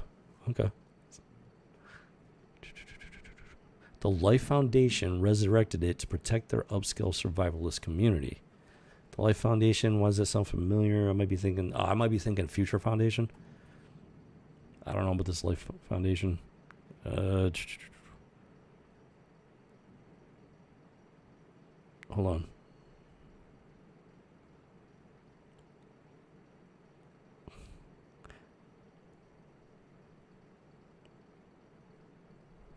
Hold on. Wait.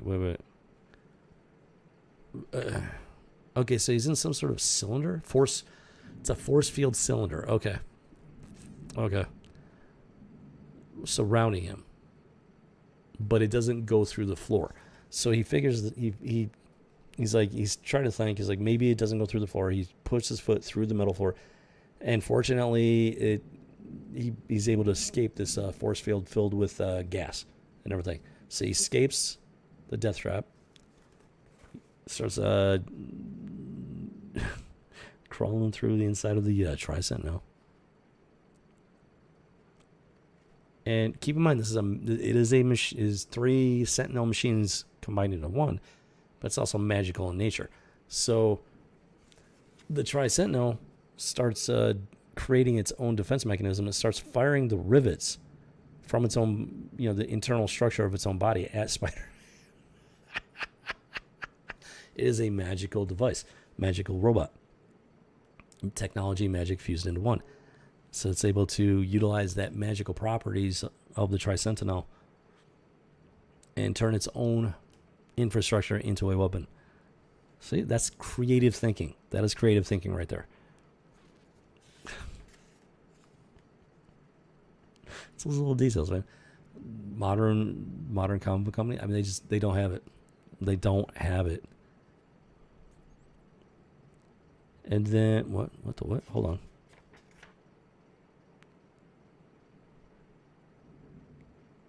Okay, so the Tri-Sentinel takes Nova and just like tosses him. He's like, all right, you know what? I'm done. I'm bored playing with you. Bye-bye. Throws him. Whoosh. It's like, and then, well, yeah, Nova goes crashing into the building, and then the Tri-Sentinel just takes off.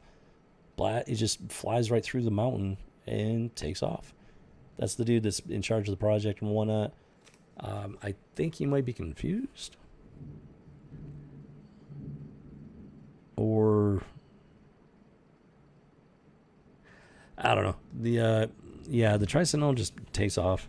And so the guy, he's like, delete all our files, stuff like that. They abandon ship as it is. Spider-Man has ruined their cover, their secret lab and everything. And Nova's like, I didn't volunteer for this gig, even though he was on the trail of like weapons dealers or something like that, arms dealers. So yeah, he kind of did actually sign up for this gig, but it did lead to this bigger thing, this other thing.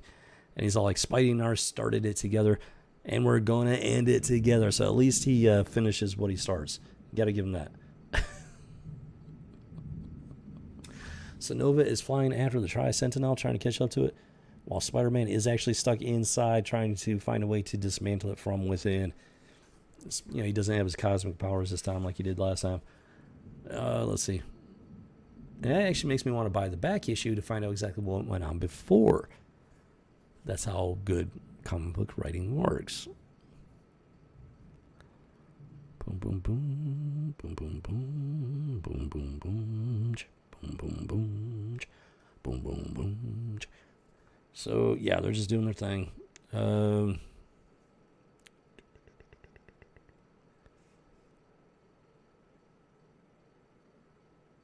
on. Wait. Hold on.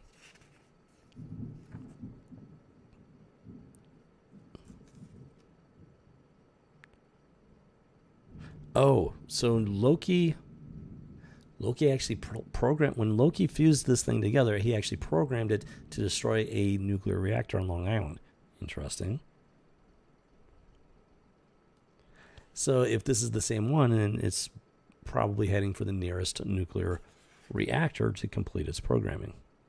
That's what it sounds like, at least.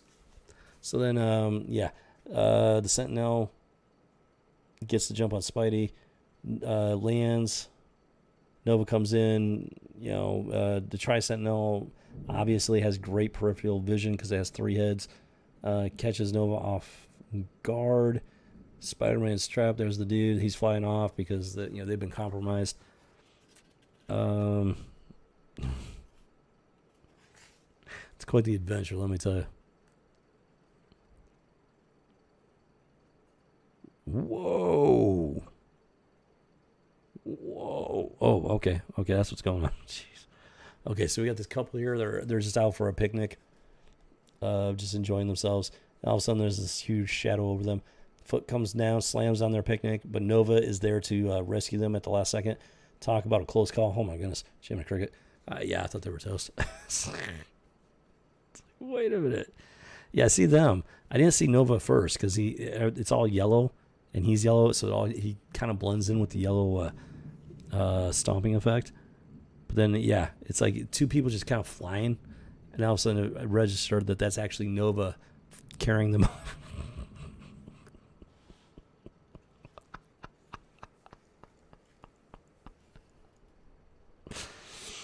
Oh, Jiminy Cricket. Good times. Okay, so we got the yeah, so we got the Tri-Sentinel. We got Nova on the outside. We got Spider-Man on the inside, wreaking havoc. It's heading for a major city, and yeah, looking to do whatever it's gonna do.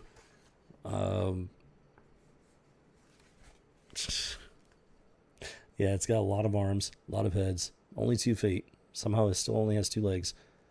Spider-Man's yeah, he's just fighting this thing tooth and nail, inside, from the inside out. Not giving up. But neither is the Tri-Sentinel. Liquid nitrogen, looks like. So the Tri-Sentinel is using its own internal structure as a defense mechanism. It is a magical creature, so it has that capability. It is a machine. It is very much a machine. But it has abilities that a normal machine doesn't have, obviously, because of Loki. Like, good job, Loki. Thanks a lot. Appreciate that. Well, Murgatroyd just always causing problems there. The trickster god of Asgard. Let's see here. So the dudes that run the lab, they're catching up. That's their ship right there. He's like actually firing after Nova. Misses Nova, hits the Tri-Sentinel. The Tri-Sentinel is not too happy with him. Looks like he turns on his masters pretty much. Yeah, it's getting a bit ugly here for everybody involved. But I do not feel sorry for the bad guys, though. Let's put it that way. Let's see. Hold on.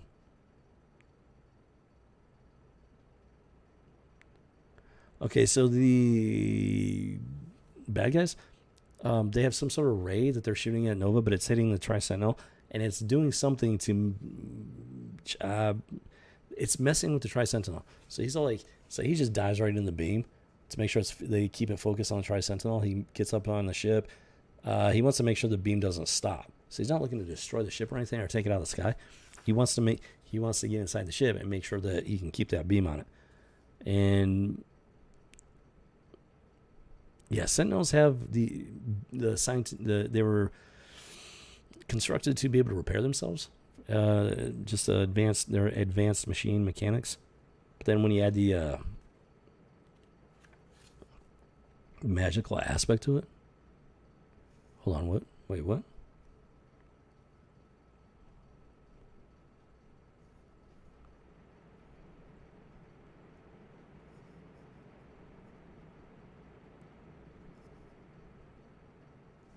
Okay, interesting. So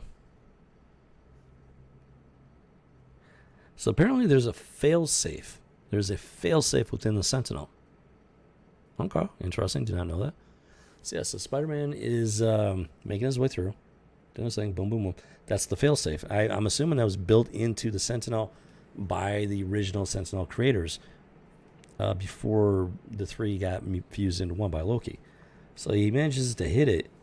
He activates the failsafe, and it's like it starts to deconstruct the Sentinel from the inside. But this is a magical Tri-Sentinel, and it has the ability to repair itself on top of the natural mechanical repair functions built into it. So it's Spidey's all like it's at war. He makes the statement that the Sentinel is at war with itself. As the failsafe that's trying to take it down like it's supposed to, but with the magical, it's still got its programming, the magical ability to it. It's like, no, I must complete my programming. I can't be, yeah, it's at war with itself. That's a really good explanation there.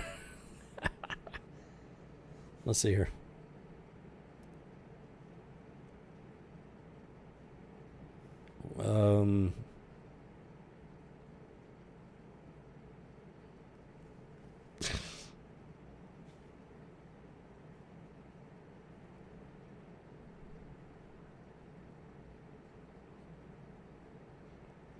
Yeah, so Spider-Man is actually mesmerized by what he's witnessing. Yeah, it's vibranium. Yeah, it's vibranium. So apparently, vibranium has the ability to melt metal. I'm not familiar with this. Like adamantium, I know you have to like they melted it down, injected it into Wolverine, coated his bones with it, and then it solidified and hardened. As far as vibranium goes, I'm not familiar with the like elemental chemical characteristics of vibranium. It is a fictional metal after all, but apparently it can actually melt other metal, which is, I did not know that. And then Spider-Man, he's mesmerized. This is amazing. It's basically like a geek science fireworks display type deal. But then he realizes, like, wait a minute, I have metal in my teeth. I've got metal salts in my body, which is true. Vibranium can't tell the difference. He's like, oh, I got to get out of here. He snaps out of it. He's like, okay, I should probably go somewhere else so I don't get melted. And he barely escapes from the failsafe room. He makes his way through the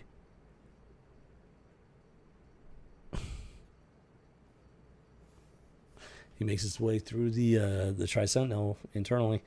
He finally manages to get out, and it's fighting its own failsafe to the point where it's drawing power and just boom, boom, boom, and then finally just overloads and explodes, based on what Spider-Man is his inner monologue is saying. And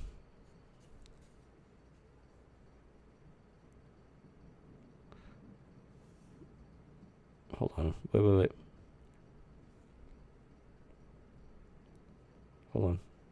I don't know. So yeah, the Sentinel explodes, boom, and nothing is left except for a piece of rock. But I don't think it's like a normal piece of rock. The police cordoned it off and everything. I don't know if it's going to explain that or not. We'll see here. Getting pretty close to the end. I guess that's vibranium.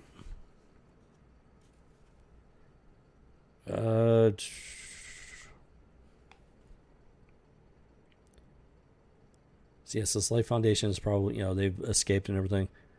It's all it really says about the rock there. And then so they come out on top, and they consider themselves friends after this. So they start off like, hey, wait a minute, I need your, what are you doing in New York City? He's following them. He's like, Nova's like, I already got a team. Why do I need you? And Spider-Man's like, well, I can't web sling through the countryside. I need you. I need your flying ability. No, he's feeding Nova's ego and everything. He's like, okay. That's different. I'll take that. Right. But in the end, they become friends. So, and Nova admits that ever since I joined the New Warriors, I've been learning, and one big lesson is how to be a team player. That's comic books, folks. This is comic books. Yep, and then he refers to them as friends. This is comic books, folks. This is what comic books is about. Do you understand? You start to understand the first part of this House of G, why it just so infuriates me. This is what comic books is about right here. What we just went through with these two issues, Amazing Spider-Man 351 and 352. This is comic books. This is comic books. This is where my passion in comic books comes from. Superman Lois is a Trojan horse. The exact opposite of what this is. The exact opposite. It's bastardization. What comic books really are. Pop culture. Geekdom. They've butchered it. They've taken it over. They've run it into the ground. What these kids are reading nowadays, it's just absolute garbage. It's sending them in the wrong direction. There you have it. Amazing Spider-Man number 352, October of 1991. 4 years before the Great Divergence. And it shows in spades. This is completely different than anything in like 1995. Let me tell you. Issue 352, October 1991. The Amazing Spider-Man. It's a fun story. It's a good story. Action-packed, crazy stuff. It makes sense. And in the end, it's about friendship and teamwork.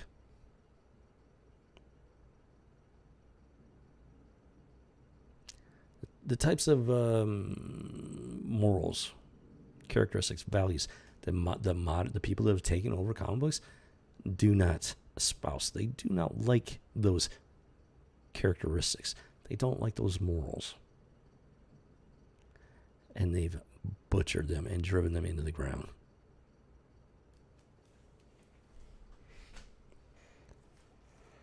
Okay, so we're going to jump ahead a teeny tiny little bit anyways. So we got the Amazing Spider-Man, number 367. So we're going from 352 to 367. They both happen to be October. Something about, let's see, the saga of Spidey's parents continues. I've got something to say about that.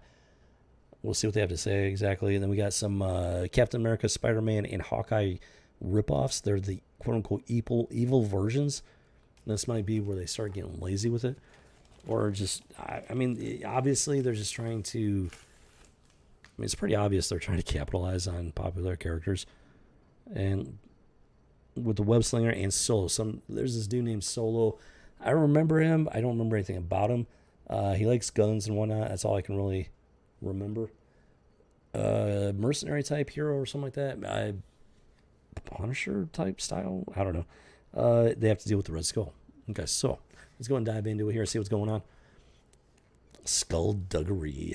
Yep, starts off, we got Spider-Man in a tree. And apparently somebody's stalking him. This dude down here. This guy's been stalking Spider-Man for some reason. Maybe we'll find out why exactly. It starts off very mysterious. Why is Spider-Man being stalked?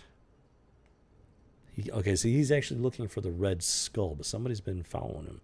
His spider sense is letting him know that something's off here.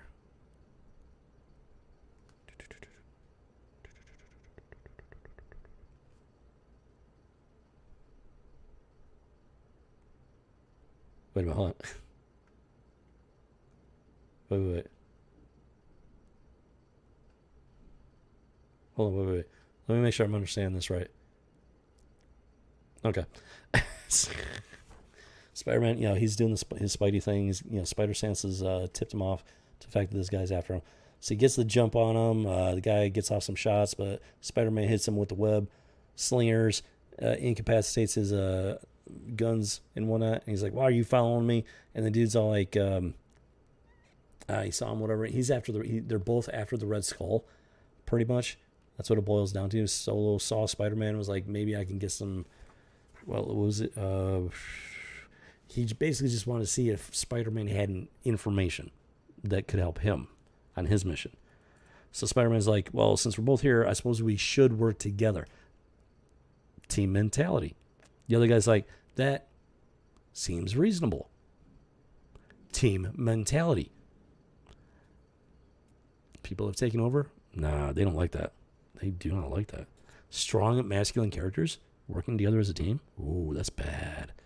That's bad for their agenda. If you don't understand exactly what I'm talking about, you need to go back to the start of the stream. You'll understand.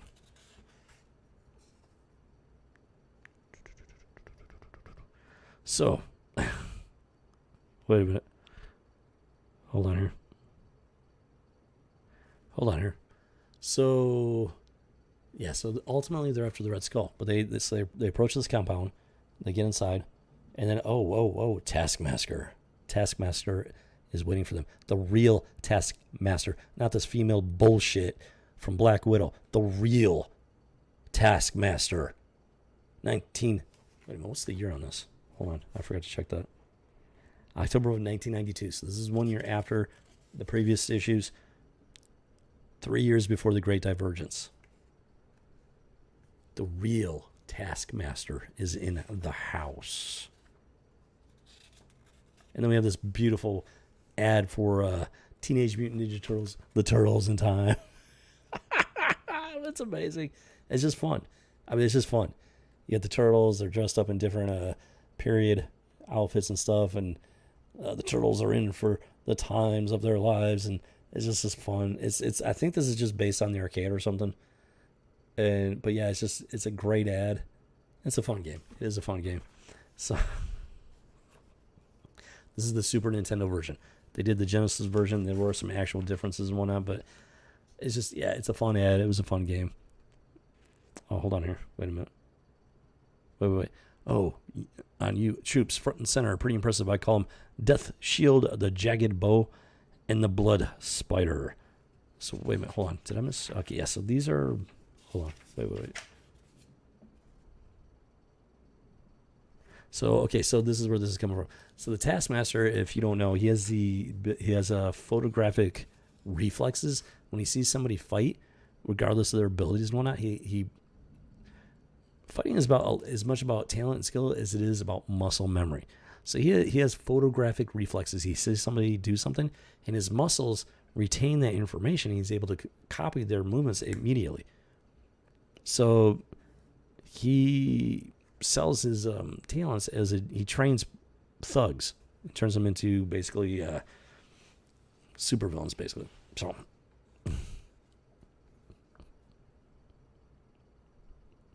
he does Death Shield, the Jagged Bow, and the Blood Spider, ripoffs of Captain America, Hawkeye, and Spider-Man himself. And I'm getting spider sense tingling of Spider-Man 2099 on that look. I'm wondering which one. I think this came before this. Yeah, this came before the whole 2099 thing. And I'm wondering if they drew inspiration for 2099's costume from this, because that reminds me an awful lot of Spider-Man 2099. The cover looks not quite the same, but there, he's got the blue hood instead of red. I mean, that just looks so much like Spider-Man 29. I'm wondering if they got the inspiration from that one. I wouldn't be surprised. And somebody might have saw that, but hey, that looks really cool. We should do something with that. So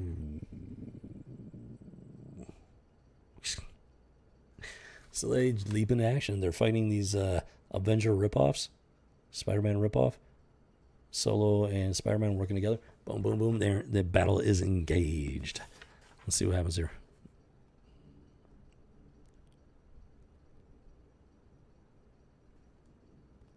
So Solo apparently has the ability to teleport. He gets wrapped up in Blood Spider's webbing and just vanishes. And then the Hawkeye dude, the Jagged Arrow, whatever his name is, he's like, wait, where'd he go? And the guy's like, I'm here. Boom. Clocks him from out of nowhere. You got the Death Shield, Captain America ripoff, facing off against Spider-Man. Yeah, they're just duking it out. And, that just looks so much like Spider-Man 2099 right there. I'm telling you, that's where they get the inspiration for his costume right there. I'm telling you. Because that's actually pretty cool. Out of the three of them, he's got the coolest look to him. Especially with it's blue there instead of red. On the cover, it's red for some reason. Yeah, I'm not sure what that happens. And then inside, it's actually been blue the entire time. So, interesting. The blue definitely works better. Maybe they made that change after the fact or something like that. I'm not sure which comes first, the cover or the actual issue. So they managed to take out the imposters, because they are in fact imposters. They may be able to. Taskmaster may have trained these guys in these other heroes' abilities and whatnot, but they are copies. So they don't quite pass the litmus test here against the real deal. Spider-Man, at least. So, hold on.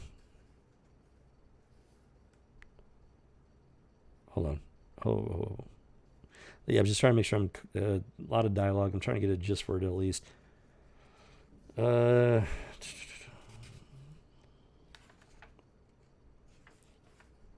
what? Oh, America Day, 500th anniversary of Christopher Columbus coming to the New World. I guess that's the Red Skull's target or something. I don't know. So, Taskmaster gets away. Spider-Man is able to plant a tracker or something on the Taskmaster ship. They're talking, Solo talks about America Day before teleporting out. While I live, terror dies. I guess that's his thing. Hello. Magical wow. Okay, so like I was saying in the first hour of the stream, God, man, or woman. There's a natural hierarchy created by God Almighty. And whether y'all like it or not, humanity has prospered when that hierarchy is recognized and respected.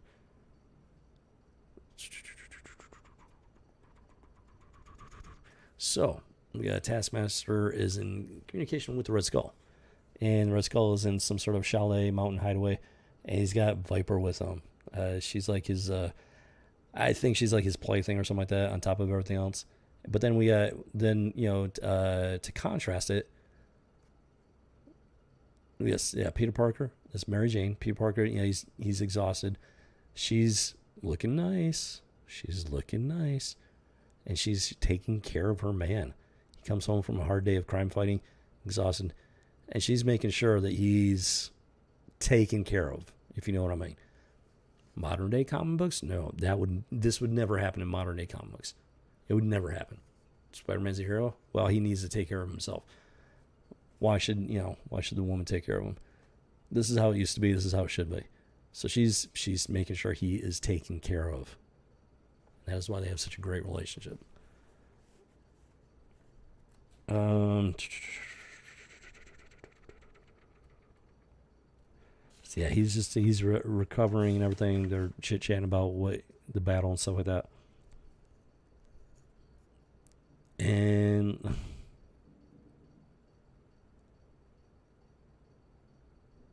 wait a minute, what? Wait, hold on. Okay, so for those that might not know, back in the day, Superman's parents were dead. That's why he was living with his Aunt May, Uncle Ben. And then they brought the parents back. And I've got mixed feelings about that. So apparently they came back, and he doesn't want to talk to them. He doesn't want anything to do with them at this point. At some point, he tells them that at some point he will face it. So they're calling. He lets the machine get it. They leave a message. He's like, yeah, I'll deal with it, just not right now. They're at Aunt May's right now, his parents. So at the Daily Bugle,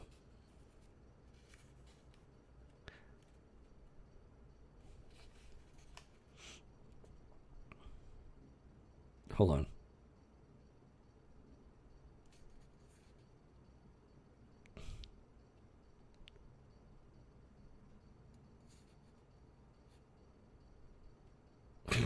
Okay. So even back then, wasn't complete. This is what I'm talking about. The woke stuff was in there before 1985, before the Great Divergence. It was there. Not nearly as invasive, but it was there. And this is a good example. This has been a pretty good issue so far overall. But then we got so Peter Parker. Yeah, he's at the Daily Bugle doing his job.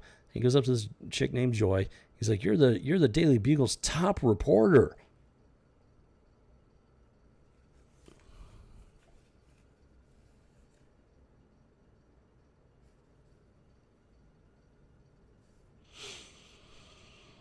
This is what I'm talking about. It's been there for a long time, but it was in the background, just little itty bitty little seeds. It was in the background. I did it again. Mother Murgatroyd. Yep, did it again. Oh, that was the wrong one. It's magic, folks. It's magic. Let's see. This is that one. Boom, boom, boom. Yeah, I'm still getting used to the new workflow and whatnot, if you know what I'm saying.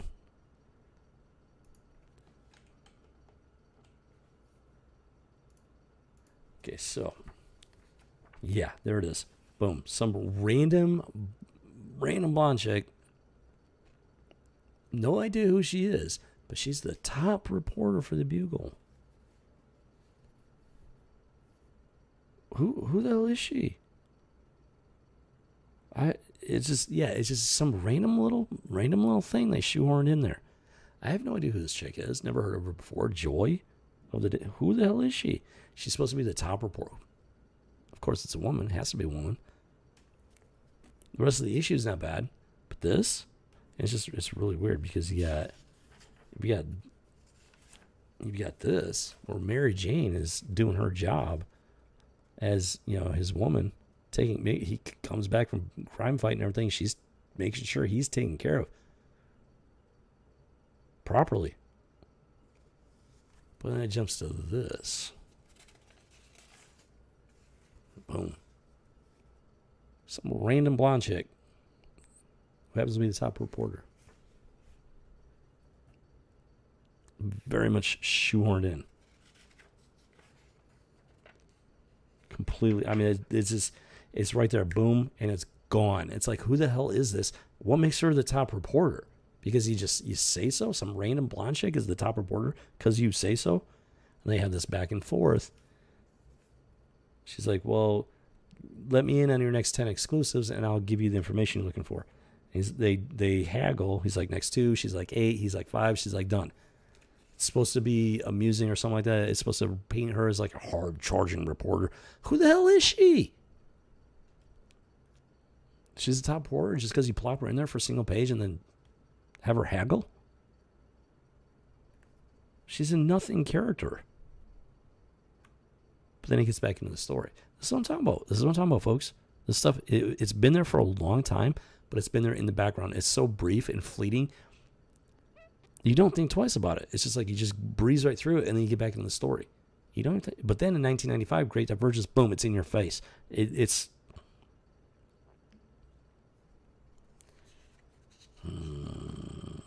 So far as of 1991, at least, it was very low key.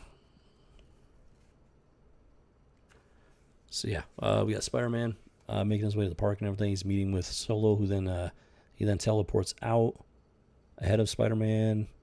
There's a yacht up here. They jump in. There's a firefight. Boom, boom, boom.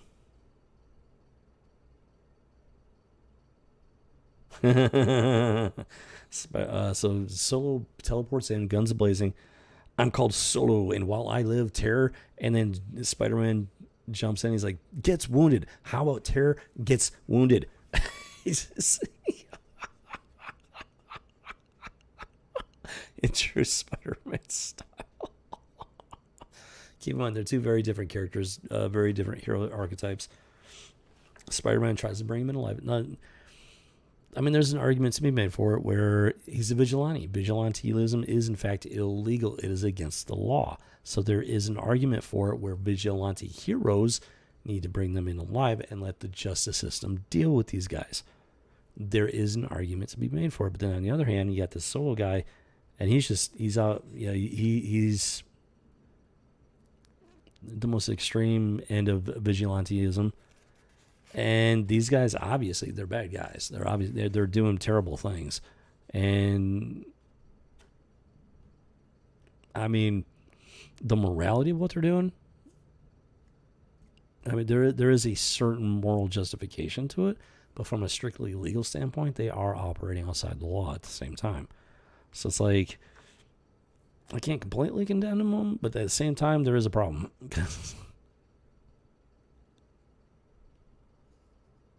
It's yeah, because so it's that kind of thing. That's why it's a bit of a gray area. Strictly legal, from a strictly legal standpoint, they are breaking the law.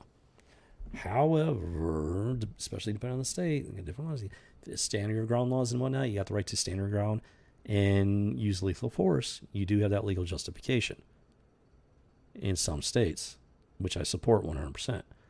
So in those situations, it would in fact be justified. Key problem being they are vigilantes and they, wearing masks and costume. Nobody knows who they really are. They can't, the police can't, question them, get information. They can't be brought up in court because nobody knows who they are. They can't sit there and be like answering questions, under oath and stuff like that. It's a gray area. There's a reason why vigilante justice is illegal in most places. So it's kind of a gray area.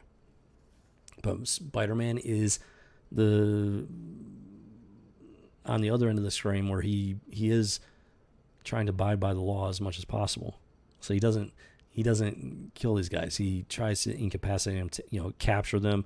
He strings them up with his webbing and stuff like that. Lets the cops and the justice system handle the punishment side of things. So it's a bit of a gray area. It really is. So they do their thing. They're fighting these guys. Boom, boom, boom. Spider-Man's trying really hard to convince this guy to wound them. Now, here's the caveat. In a gunfight, shooting to wound is going to get you killed. You people think, oh, you just shoot them in the leg. That's bullshit. Those people have never handled a freaking firearm. You aim center of mass. You kill or be killed. That's just a cold stone fact of being in a gunfight. So, yeah, I understand Spider-Man's like, maybe we could wound him. It's not that easy, though. Spider-Man he's got his web slingers. He's got his Spidey sense. He's got his spider abilities. Solo just has guns and teleportation. That's all he's got. He doesn't have those. So they're not operating on the same playing field at the same time. You got to keep that in mind. So, yeah, they're doing their thing. They're fighting these guys. They're trying to make their way to the Red Skull.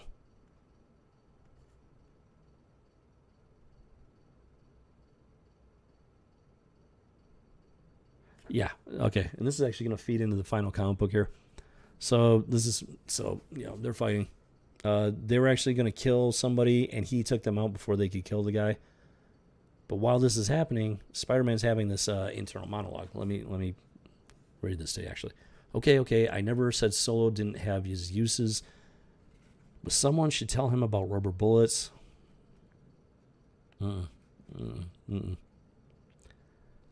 He's not a riot control hero. He's a mercenary type hero.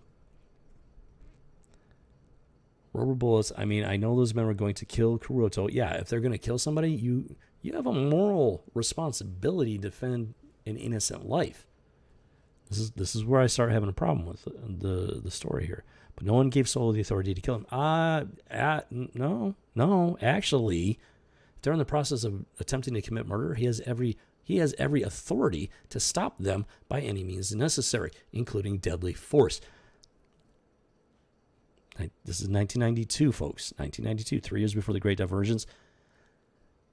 A lot of the malarkey was not. It was very, very subtle, very subtle. It was just like pinpricks, like boop, and then boop. That might be it. And this is a great example of it. In this case, I mean, they're going after the Second Amendment. They're going after your right to defend yourself and the people around you. And they're using comic books to do it. Now, this is before the Great Divergence. This is before they really took over with it. It's a great example of everything I've been talking about. Other than that, it's been a pretty good story. But they had to shoehorn that in. Those 2 points, those 2 things, they had to shoehorn them in there. Most especially the anti-gun sentiment. And there are people out there that read this and they have a difficulty discerning comic book fantasy from reality. This is not reality, folks. Okay, do you understand? This is not reality. When Spider-Man's saying, oh, I wish he wouldn't shoot to kill, it's a fictional character that has never handled a gun before. I have handled guns before. I have fired weapons under pressure. You do... no, it is... If you think it's that easy to wound somebody in the middle of a gunfight, then you're dumber than a rock. And that is why I have a problem with this.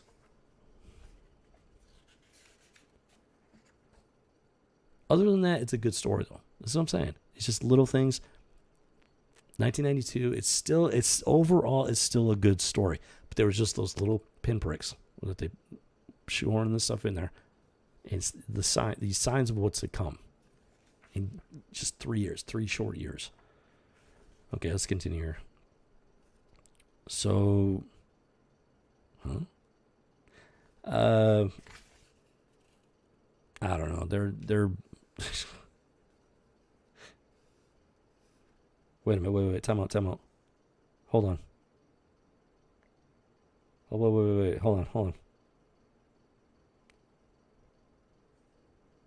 on. Oh, so I think at this point, okay, so his parents have shown up, and I think he just doesn't believe that they're his parents. Like, he doesn't believe it. I think they were claiming they were spies, and I don't know why they did this. Now, this is 1992, 3 years before the Great Divergence. Like I said, they were in full control, but they were in there. They were manipulating things. They were influence things. influencing things. Probably this on.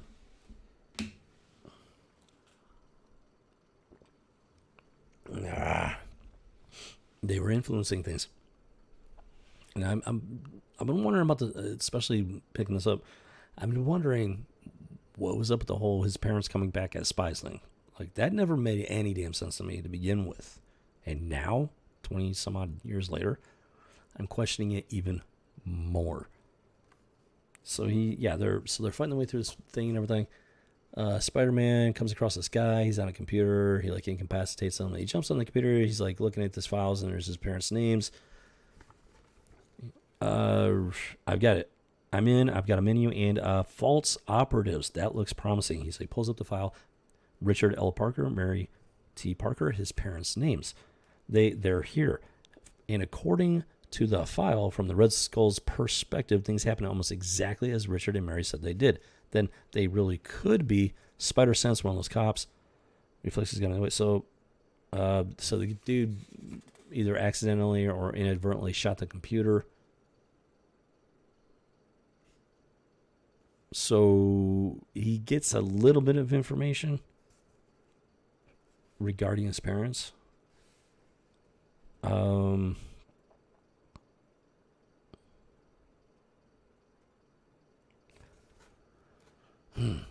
See, that seems to confirm what they've been telling him, but at the same time, it's from the Red Skull's database or some shit. I don't know. Yeah, so it's like he's got possibly more questions than answers at this point.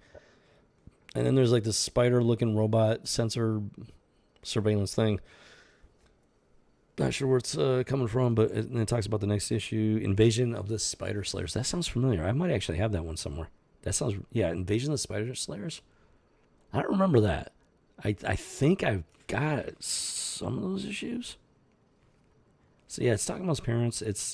I would have to get some back issues and read up on that because I don't know all the details. I barely know anything about his parents coming back as spies. I don't know where they went with it. I don't know what happened to the characters.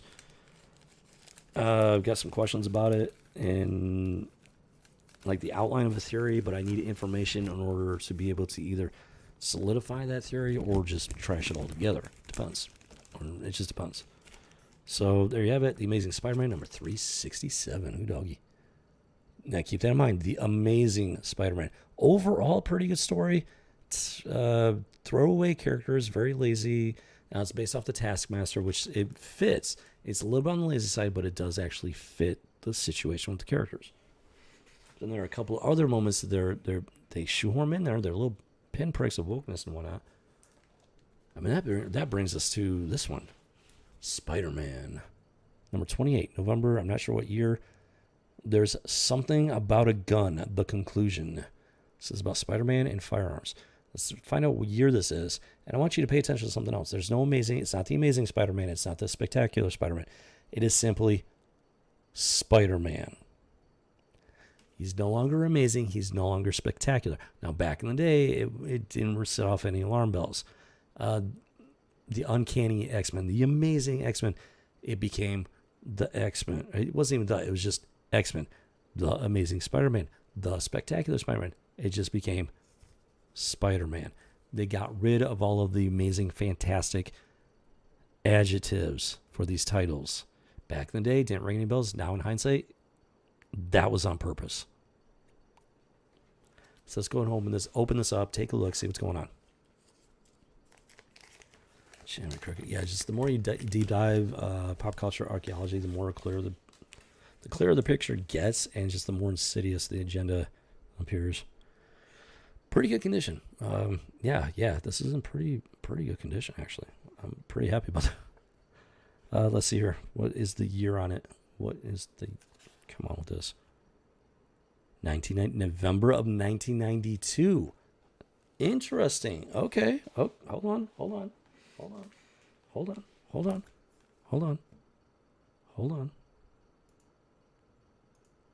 Nope. Jimmy Cricket. Boom, boom. There we go. Hold on.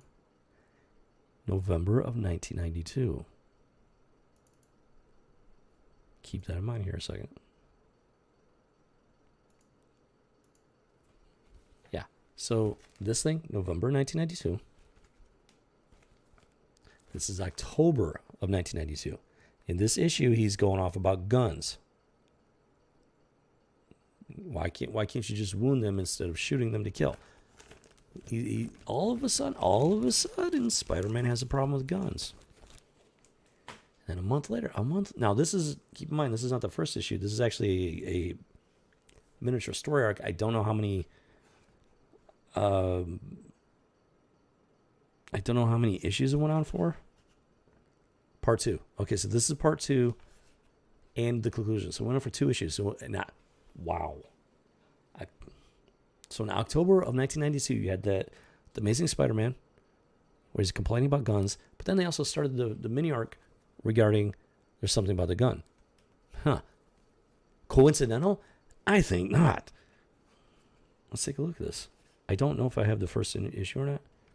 Now, being young and naive, I think I was actually all in on this back then. Maybe, I don't know. I don't remember.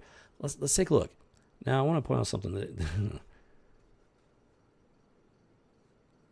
So this is the opening page. Now, I've shown you the opening pages for the other issues that we've gone over, and then compare them to this. Like, what is this? I mean, it's just, what is this? It's already starting to go downhill. The other opening pages, they've been action-packed. Like, he's in like a Spider-Man pose and whatnot. This one, he's standing in the middle of the road just like a normal dude. The artwork's not terribly great.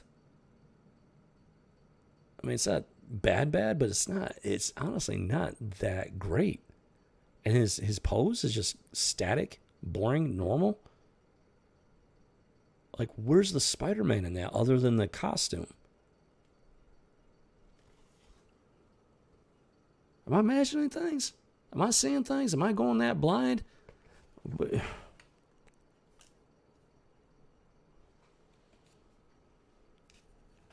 So there was like apparently gunfight, something like that in the previous issue. Paramedics coming out. They're going pretty hard and heavy with it.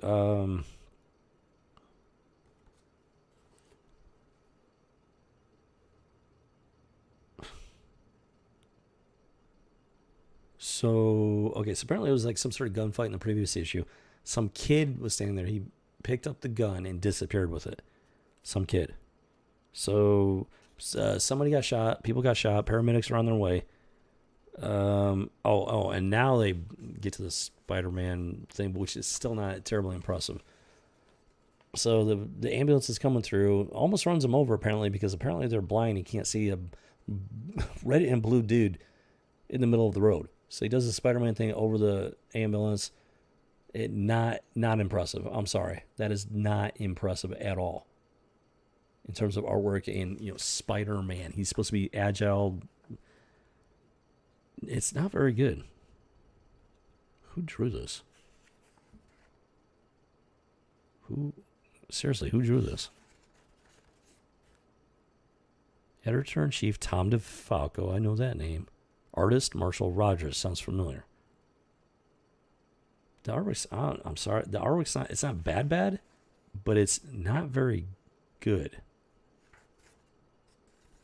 So he dodges the ambulance.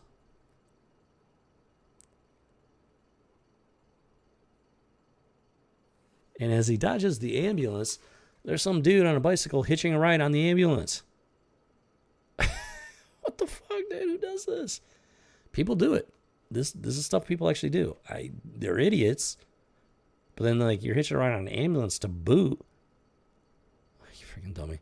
So Spider-Man dodges the ambulance, but then he has to dodge the bicyclist, who lets go and veers off to the side. He tries to help this kid up that got knocked over.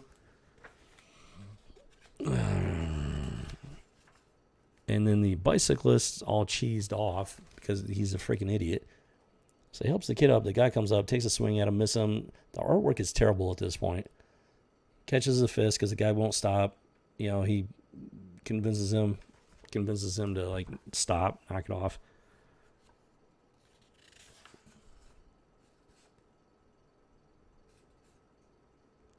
This guy, first of all, he broke the law by hitching a ride on an ambulance in that manner. And then he assaults, somebody, being Spider-Man this time around. Hold on here. It's kind of a weird. I don't know. I'm not sure where they're going with it, but he stops this guy, he, like, strings him up. It's not really adding anything to the story. I'm not really sure where they're going with it, other than the fact that people just don't like to obey the law. I'm not really sure where they're going for it.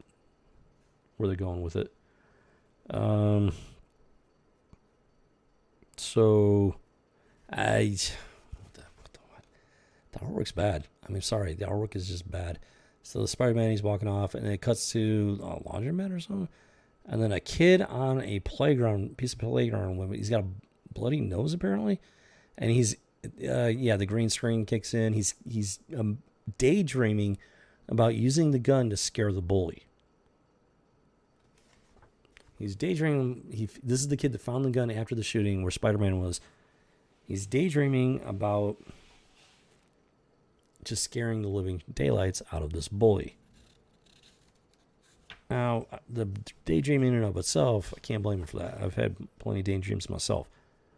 But the fact that he actually has a gun, and he's a kid, he has no idea how to handle a gun, stuff like that. It's not the proper use of a gun. That's a problem. So, but let's see exactly where they're going with this.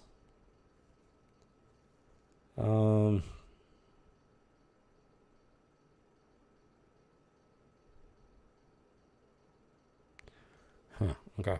So the kid's on top. He's daydreaming. He starts to spin the gun, which is just really freaking stupid of him. And he drops the gun, which easily could have discharged and hurt somebody. So yeah, this is a kid. If they're trying to say that kids shouldn't be allowed to carry guns without proper training, I agree with that 100%. But I don't think that's the message that they're going for here. A bunch of kids show up. He holds, he hides the gun and everything. The other kids start talking about how this other bully is, he's beat them up as well. So he starts getting in this, the daydream aspect of his vengeance.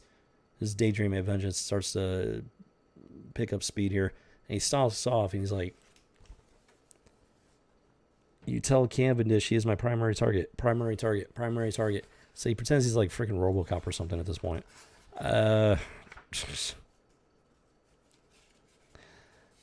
If they're trying to say that guns shouldn't be left lying around for kids to pick up, that's just a dumb argument right there. Mother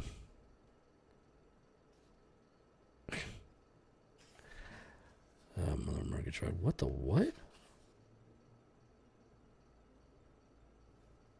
What? Whoa, what did I miss? Wait a minute, did I miss something here? Hold on. Oh, Jiminy Cricket, that just didn't look right. That really didn't look right. This is some really bad artwork, folks. Like, really bad. This is only 1992. 1992, 3 years before the Great Divergence. Stuff's already getting janky here. Really janky. Let me show you what I missed a page, and this is what I opened up to without any context. Like, what does that look like? It looks like half of his face is blown off. I don't know if you can tell. I mean, it looks like half of his face is blown off. And they're all like, the kid's like, Spidey zapped Mr. Randall. And it makes it seem like Spidey like freaking blew half this guy's face off, which is just disturbing. And when you think about modern stuff like The Boys, Invincible, that's what jumped to mind. I'm like, whoa, what did I miss? This is terrible artwork. It doesn't look like a dude with spaghetti on his face. It looks like half his face is missing. And that's just disturbing. Regardless of the context doesn't matter. That's bad artwork. Really bad artwork. Like, this guy should have looked at that and be like, wait, I need to redraw this because it doesn't look right. It doesn't look like what it should be looking like. Let me show you what it should look like.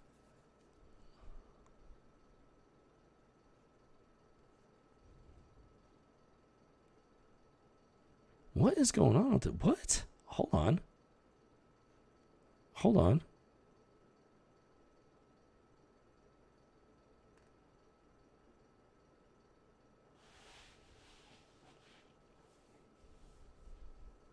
Hold on.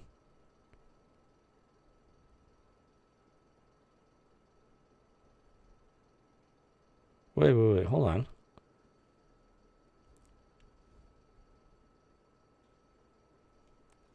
What?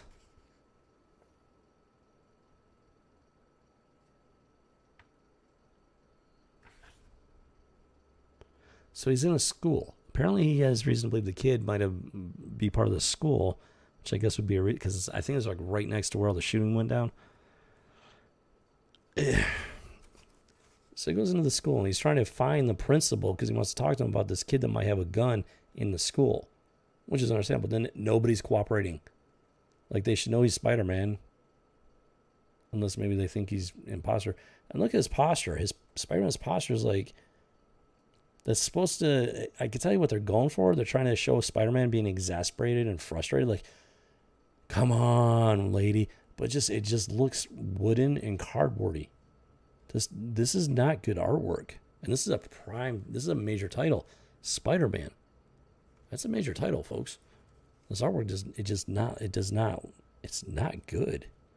And the principal, the teacher, all that, they're just like, they don't care. They're just like, nah, I'm not going to listen to you. It's not. They're just going. They're just. And then Spider-Man's having this one-sided dialogue with the guy about how wooden and cardboard they are. I'm not sure what is going on here. So the guy lunges at him. Spider-Man, dodges whatever, and the guy gets spaghetti in his face, spaghetti meatballs, and that's what leads us to this weird freaking panel right there, where it looks like half his face is blown off. No, that's spaghetti and meatballs. It's terrible artwork. Absolutely terrible artwork. What is going on with this? So the kids are all like, yeah, Spider-Man. But then the adults are like trying to like... And they're supposed to be teachers.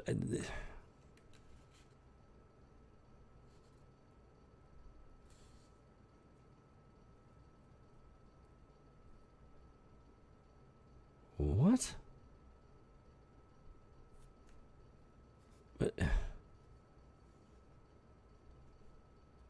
Okay, so this might explain a few things here.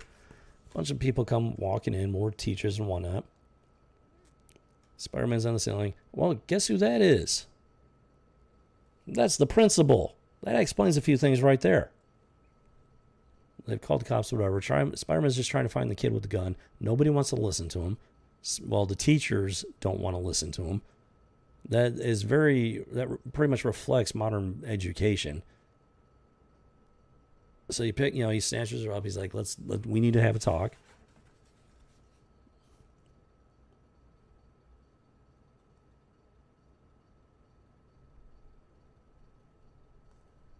It's freaking Spider-Man. She doesn't want to believe him. He's hanging from the ceilings. He picks her up. He's got his weapon. She doesn't believe he's Spider-Man or something, and she doesn't trust him at all. I don't know what's going on here. But that's why, like, she's not taking it seriously at all. Like, he's trying to tell her that there might be a kid in the school with a gun, and she's not taking it. He's like, okay, well, maybe I should take this seriously, play it on the safe side. No, she's hemming and hawing and like, well, okay, maybe I'll take you at your word. Hopefully you're not playing me for... It's like, what the...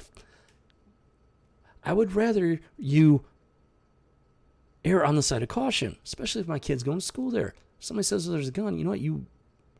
That shouldn't be there. If somebody says there's a gun there that should not be there,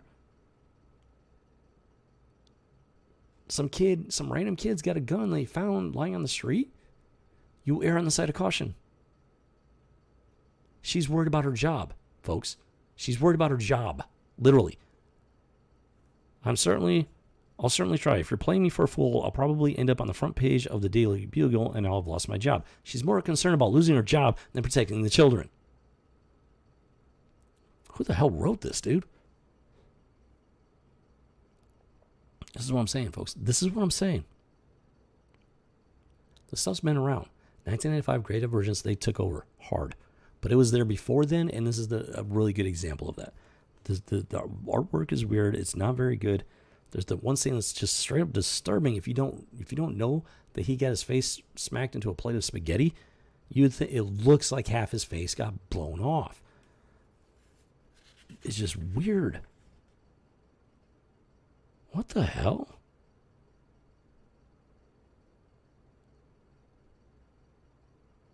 What the what?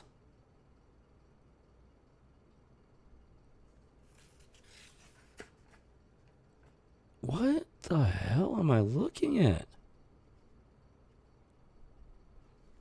Seriously, folks, what am I looking at here? This is the level of artwork we're dealing with. I mean, there's some random dude. I don't know who this guy is. He's just some random dude in a pizza shop. He has no eyeballs. We're not talking about shadows, folks. He has no eyeballs. His eyes are not shut. He has no eyeballs. But then it finally gets to, and then he's like, that. I'm not even going to describe that. That's just freaking weird. What the fuck is that? Nobody needs to see that. And then it finally down here, you finally realize he does in fact have eyeballs. What kind of artwork is this? Don't try to play it off. Don't play that shit with me. Don't try to play this off. This is disturbing. Like, what the hell are they going for here?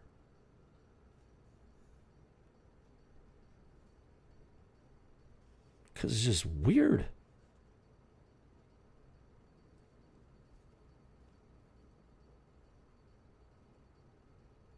So apparently this guy is the one that lost. He shot some people and he dropped a gun. This is the guy.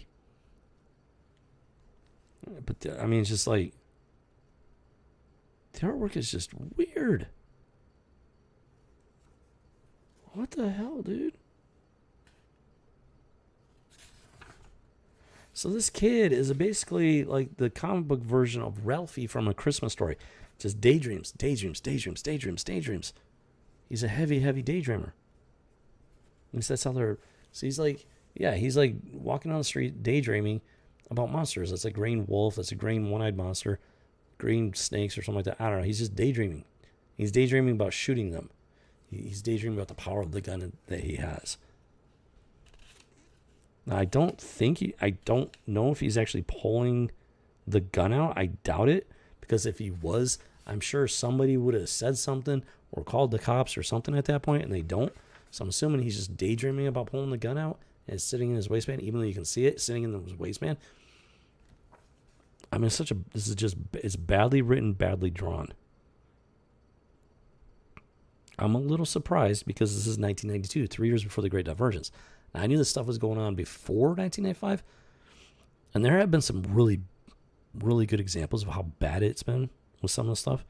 But this is like, Jiminy Cricket, man. And I shouldn't be surprised. There's something about a gun, the conclusion, right at the same time is where Spider-Man is like, oh, no, guns are... You shouldn't be killing people with guns, and you should wound them. The argument's been around such a long time, but people have no freaking clue. So it shouldn't be that surprising. And then we got this. This is bad artwork. It is. So you got Spider-Man. I don't know what he's doing. He's outside this window, and then this dude. Look at this. Look at this dude. He's looking one way, and then all of a sudden he's looking at the window, and it's supposed to represent some sort of mid shift in his face. It just looks inhuman. It doesn't look right. It's bad. It's so bad. It's just, who is this guy that drew this? I think this guy's what the hell? And the spider. Okay, so I think this is the kid's parents, and he tells them, and so the fathers are like, "This is the father." He's like, "You mean? Are you saying he has a gun?" And he's like, "He has a gun? He has a gun? What are we gonna do?" Like, who does that? What kind of man does that? I've never known a man that did that. Period. What the hell, dude?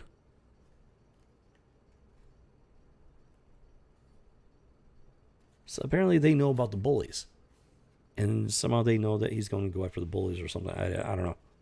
And they're like, "Help him, Spider-Man." They can't, as parents, they're unable to go find their own child and deal with it. No, they're like, "Spider-Man, we need you to help us." And this dude's like, "You mean he has a gun?" I feel like a freaking idiot doing that. Yet that's what this father's doing. It explains a lot right there. But the guy that... it says a lot about the artist himself.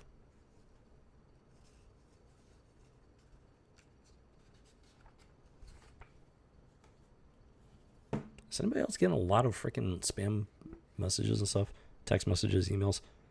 Like more than usual? Or am I just the only one? This is just, it's bad. This issue is bad. And there's some weird stuff going on. So I don't know. So the kid's at the playground, and the parents seem to know he's going to be at the playground somehow. Yet they can't be bothered to get to the playground themselves. They're like, Spider-Man, help us. So he swings into action literally with the parents in tow. Because the parents they can't parent their own child, apparently. There's the bullies there. Yeah, the bully is there.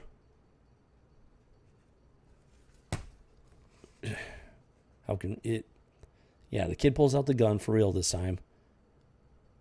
And, does the close up and everything. So he puts his finger on the trigger. Somehow the kid has... Wait a minute, what am I looking at here? That's how bad the artwork is. What am I looking at? Nope, he's got his finger on the trigger the entire time. And the bully's not impressed. He's like, I'm going to take that gun from you and break your teeth with it. And the kid's threatening to shoot him. The bully don't care.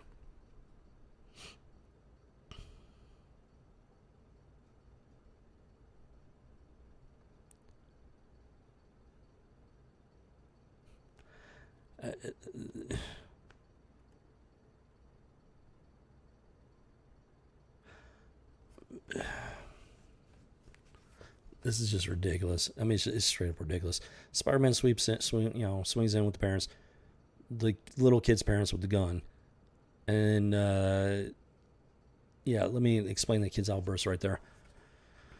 This is just weird, folks. It's just weird. The whole thing's just been weird.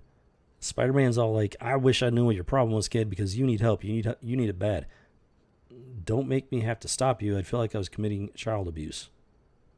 And he's talking to the bully. This is not... Spider-Man doesn't talk like this. Who the hell wrote this? This is not how Spider-Man would respond to this. And then the bully freaks out. He's like, don't you talk about that stuff. So it's clearly Spider-Man hit a nerve. Clearly they're saying that this kid, the bully, has been abused.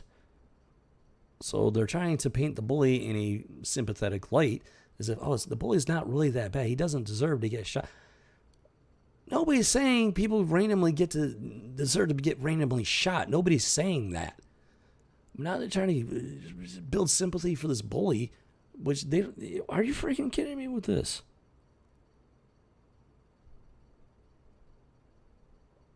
What the hell? What?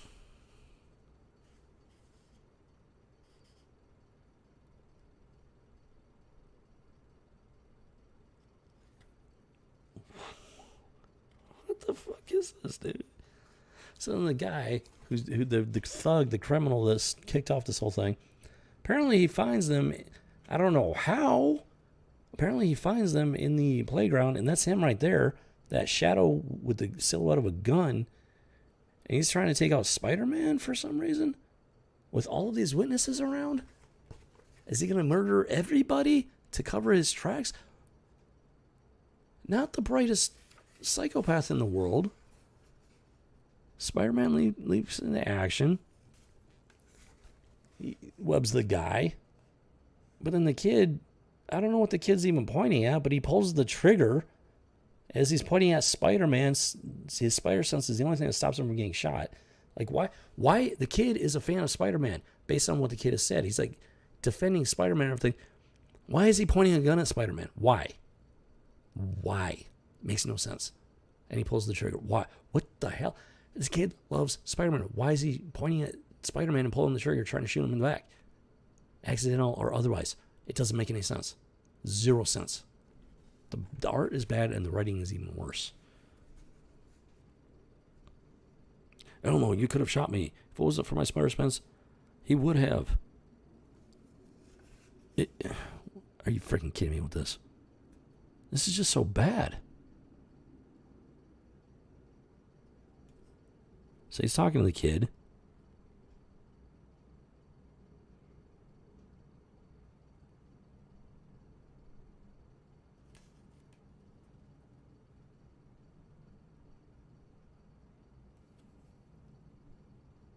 What the fuck is this? I have no idea what this is supposed to be about.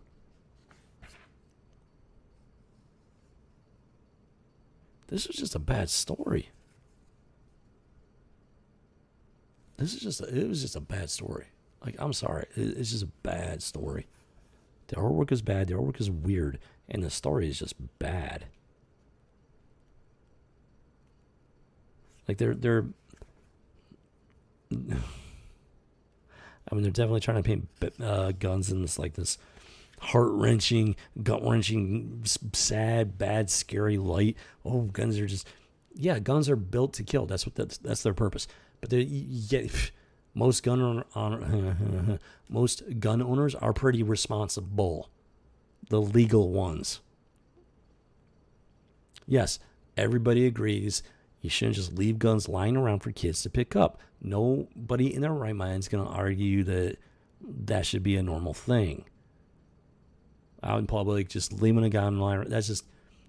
And it wasn't like that. Some criminal dropped his gun. That's the whole premise of this story to begin with. What are they trying to do with this?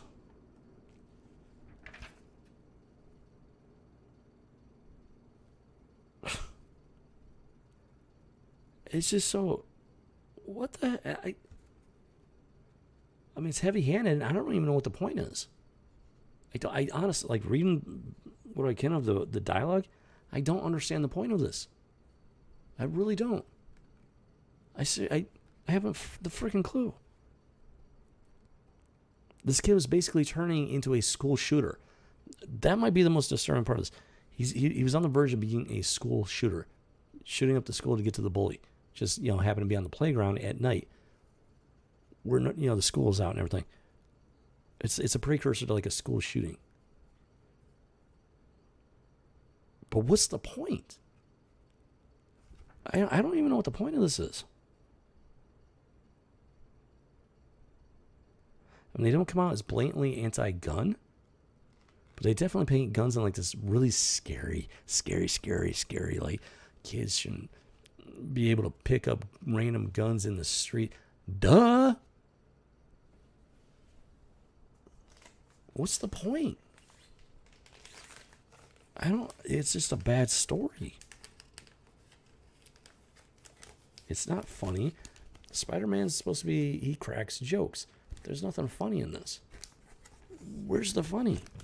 Where's the jokes? No, it goes all in heavy-handed with a kid with a gun at school, but and the teacher's not, the teachers don't care. The principal is more concerned about losing her job than finding this kid with a gun.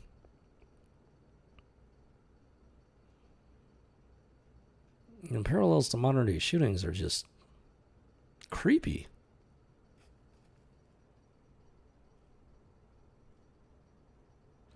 This is before the Great Divergence, but this one's a weird one, folks. This is just weird. I mean, I was expecting it to be bad, but it's just weird. The artwork is bad. The story writing is terrible.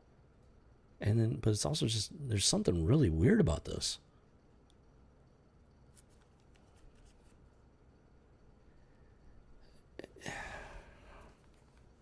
I don't even know, man.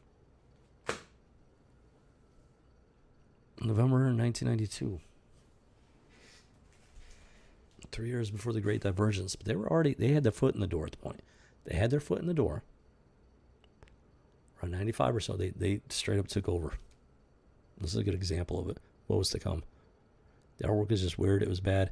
Spider-Man 28, November 1992. 3 years before the Great Divergence. 1995. I mean, it just took a hard turn, and these people took over, like, en masse. But they were there. They had their foot in the door.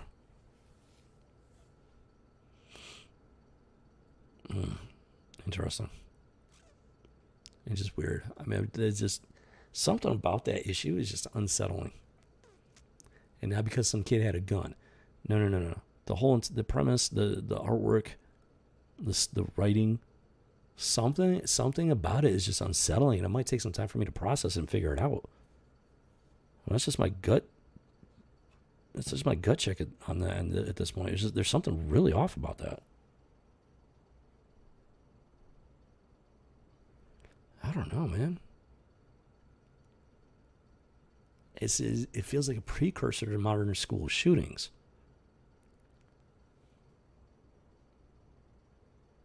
I'm trying to think, 1992. 1992.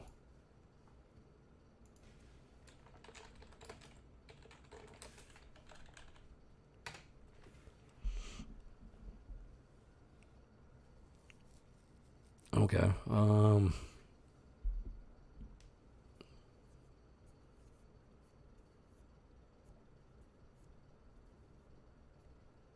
Okay. So apparently in 1992, there was a high school shooting.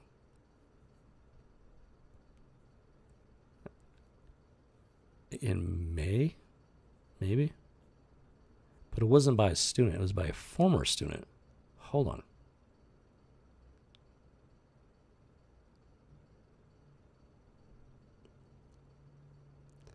May 1st, 1991. 4 people were killed. 12 more wounded by gunfire. But it wasn't an active student. It was a former student. I don't like using Wikipedia. According to Wikipedia, he was 20 years old. I don't like using Wikipedia. Hold on. This is from, February 16th of 2018. Remembering the deadly 1992 Lyndhurst School. So this is 26 years after the fact. May 1, 1992. According to Wikipedia, the dude was like 20 years old. You got to take that with a grain of salt. A former student was he claimed his former civics teacher failed him. I don't remember this. First of all, I don't remember this at all. Second, May of 1992, just a few months before that came out. May 19th. This took place just a few months before this came out. And I don't believe in coincidence.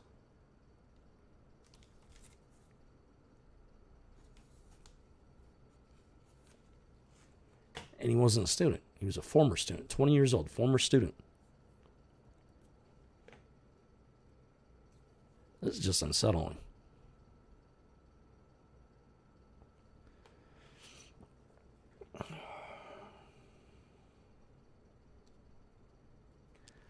There's got to be a connection between this and the comic. I don't know what.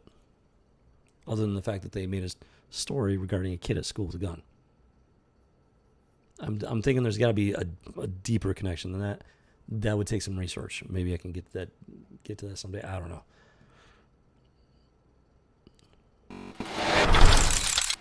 I think that's where we're gonna wrap it up here. Just freaking crazy, man. This stuff it gets crazier and crazier.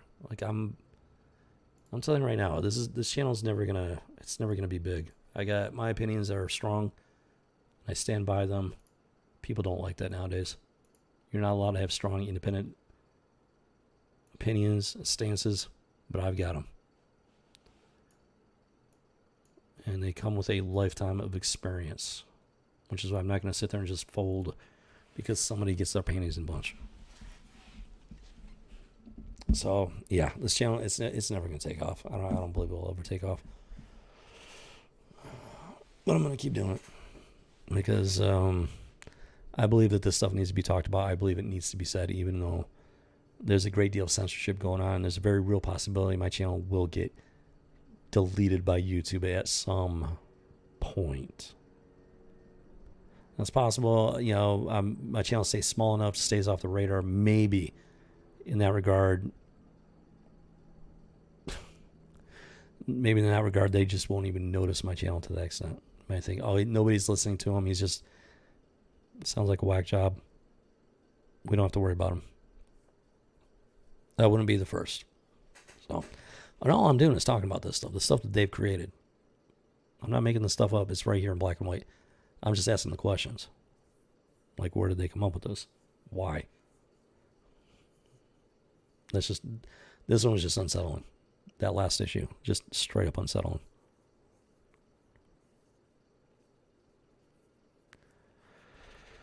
The first 3 issues went over were pretty good. First one was 1991. It was a pretty good story, pretty good Spider-Man story. Then the next 2 issues were in 1992, back to back. Overall, it was a pretty good story. There were a couple of little pinpricks that they shoehorned in there, but overall, it was pretty good. And then that thing, not the Amazing Spider-Man, not the Spectacular Spider-Man, just plain old Spider-Man. Not even the Spider-Man. It was just Spider-Man. That was the name of the title. It was a newer title. It's not the X-Men. They did the exact same thing to X-Men. New title. The name of the title, X-Men. Wasn't the Uncanny. Wasn't the Amazing X-Men. It wasn't even the X-Men. It was just X-Men. This is leading up to the Great Divergence.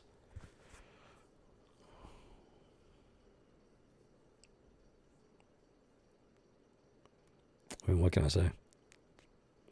At this point, draw your own conclusions. I mean, there's something odd going on. That much is certain. Very odd. More beyond that, I can't say because I don't have enough information.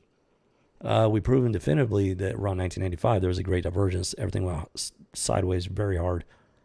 Now we're getting into the pre-divergence era. I already knew there was some stuff going on, but it was like they just had their foot in the door. It wasn't overtaking the comic book, and it was just there, like here and there. And a lot of times, like say those 2 Spider-Man issues, there's just like a little pinprick. Now that one, that was just a weird issue.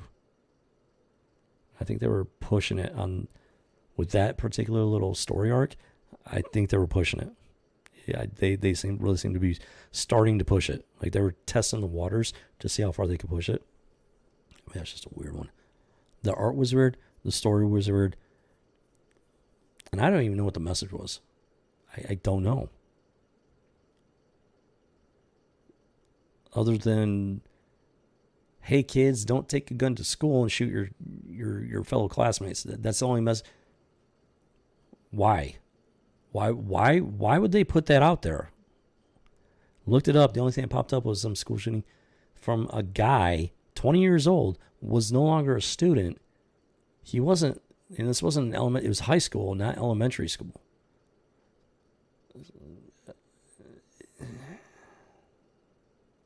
There's just something off about this one.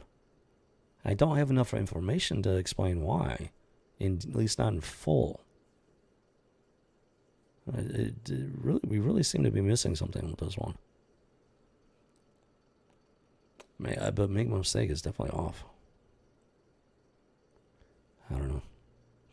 Maybe someday I'll get the information I need to be able to explain it and figure it out for myself. At the very least, I don't know. But it's just weird. Just freaking weird. So, yeah. Well, yeah, it's been it turned out to be an intense one. The first hour, I wasn't planning on it being that intense, that fiery. But then, a stupid freaking post from Twitter with Anna's foot for $100 freaking. That lit the torch, man.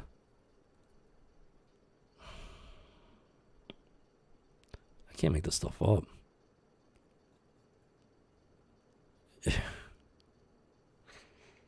And then we got into the Spider-Man. In 91, 92, it should have been all good stuff. All good stuff. most of it, the one was really good. The other two were pretty good with just a little bit of pinprick. And then that last one was just like, whoa. That last one, I expect that from like Divergence period. But like I said, like I've been saying, I mean, it's not the first one for pre-95. There was some other stuff. X-Men. I remember one from the X-Men. Morrow. That was a weird one. Pre-Divergence. So yeah, the stuff's been there. It's been there. But they didn't take over. They didn't take full control until 1995. Okay, so yeah. There you have it, folks. Another House of G. Yeah, I do not expect this channel to ever take off. I really don't. I am not saying the popular things. I am not saying it's...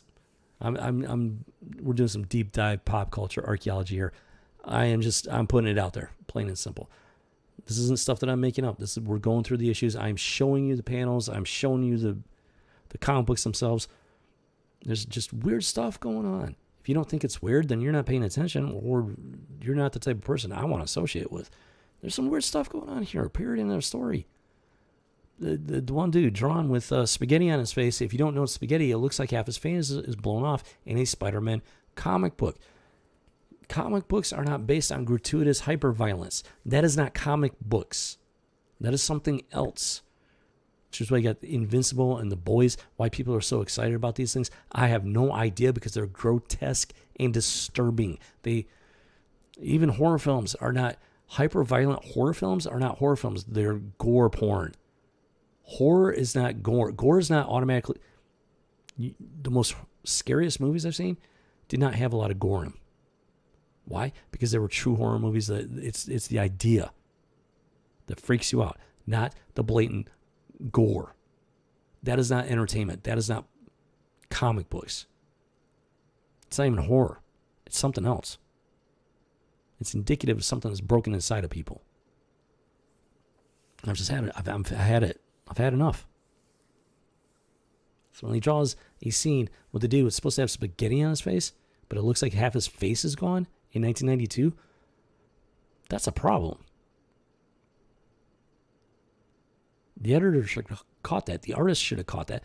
If the artist was trying to draw a real comic book Spider-Man, we're talking Spider-Man here. Spider-Man's going off about, oh no, Solo, you should shoot to wound, not to kill. But then in a Spider-Man title, you got a innocent bystander that looks like half of his face is blown off. It doesn't mesh. It doesn't compute, folks. Okay? No. It's not logical.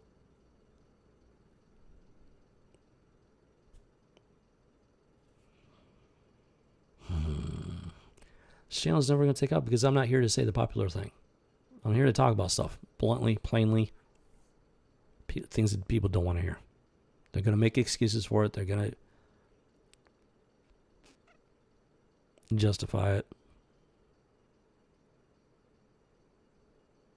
This is just what I see.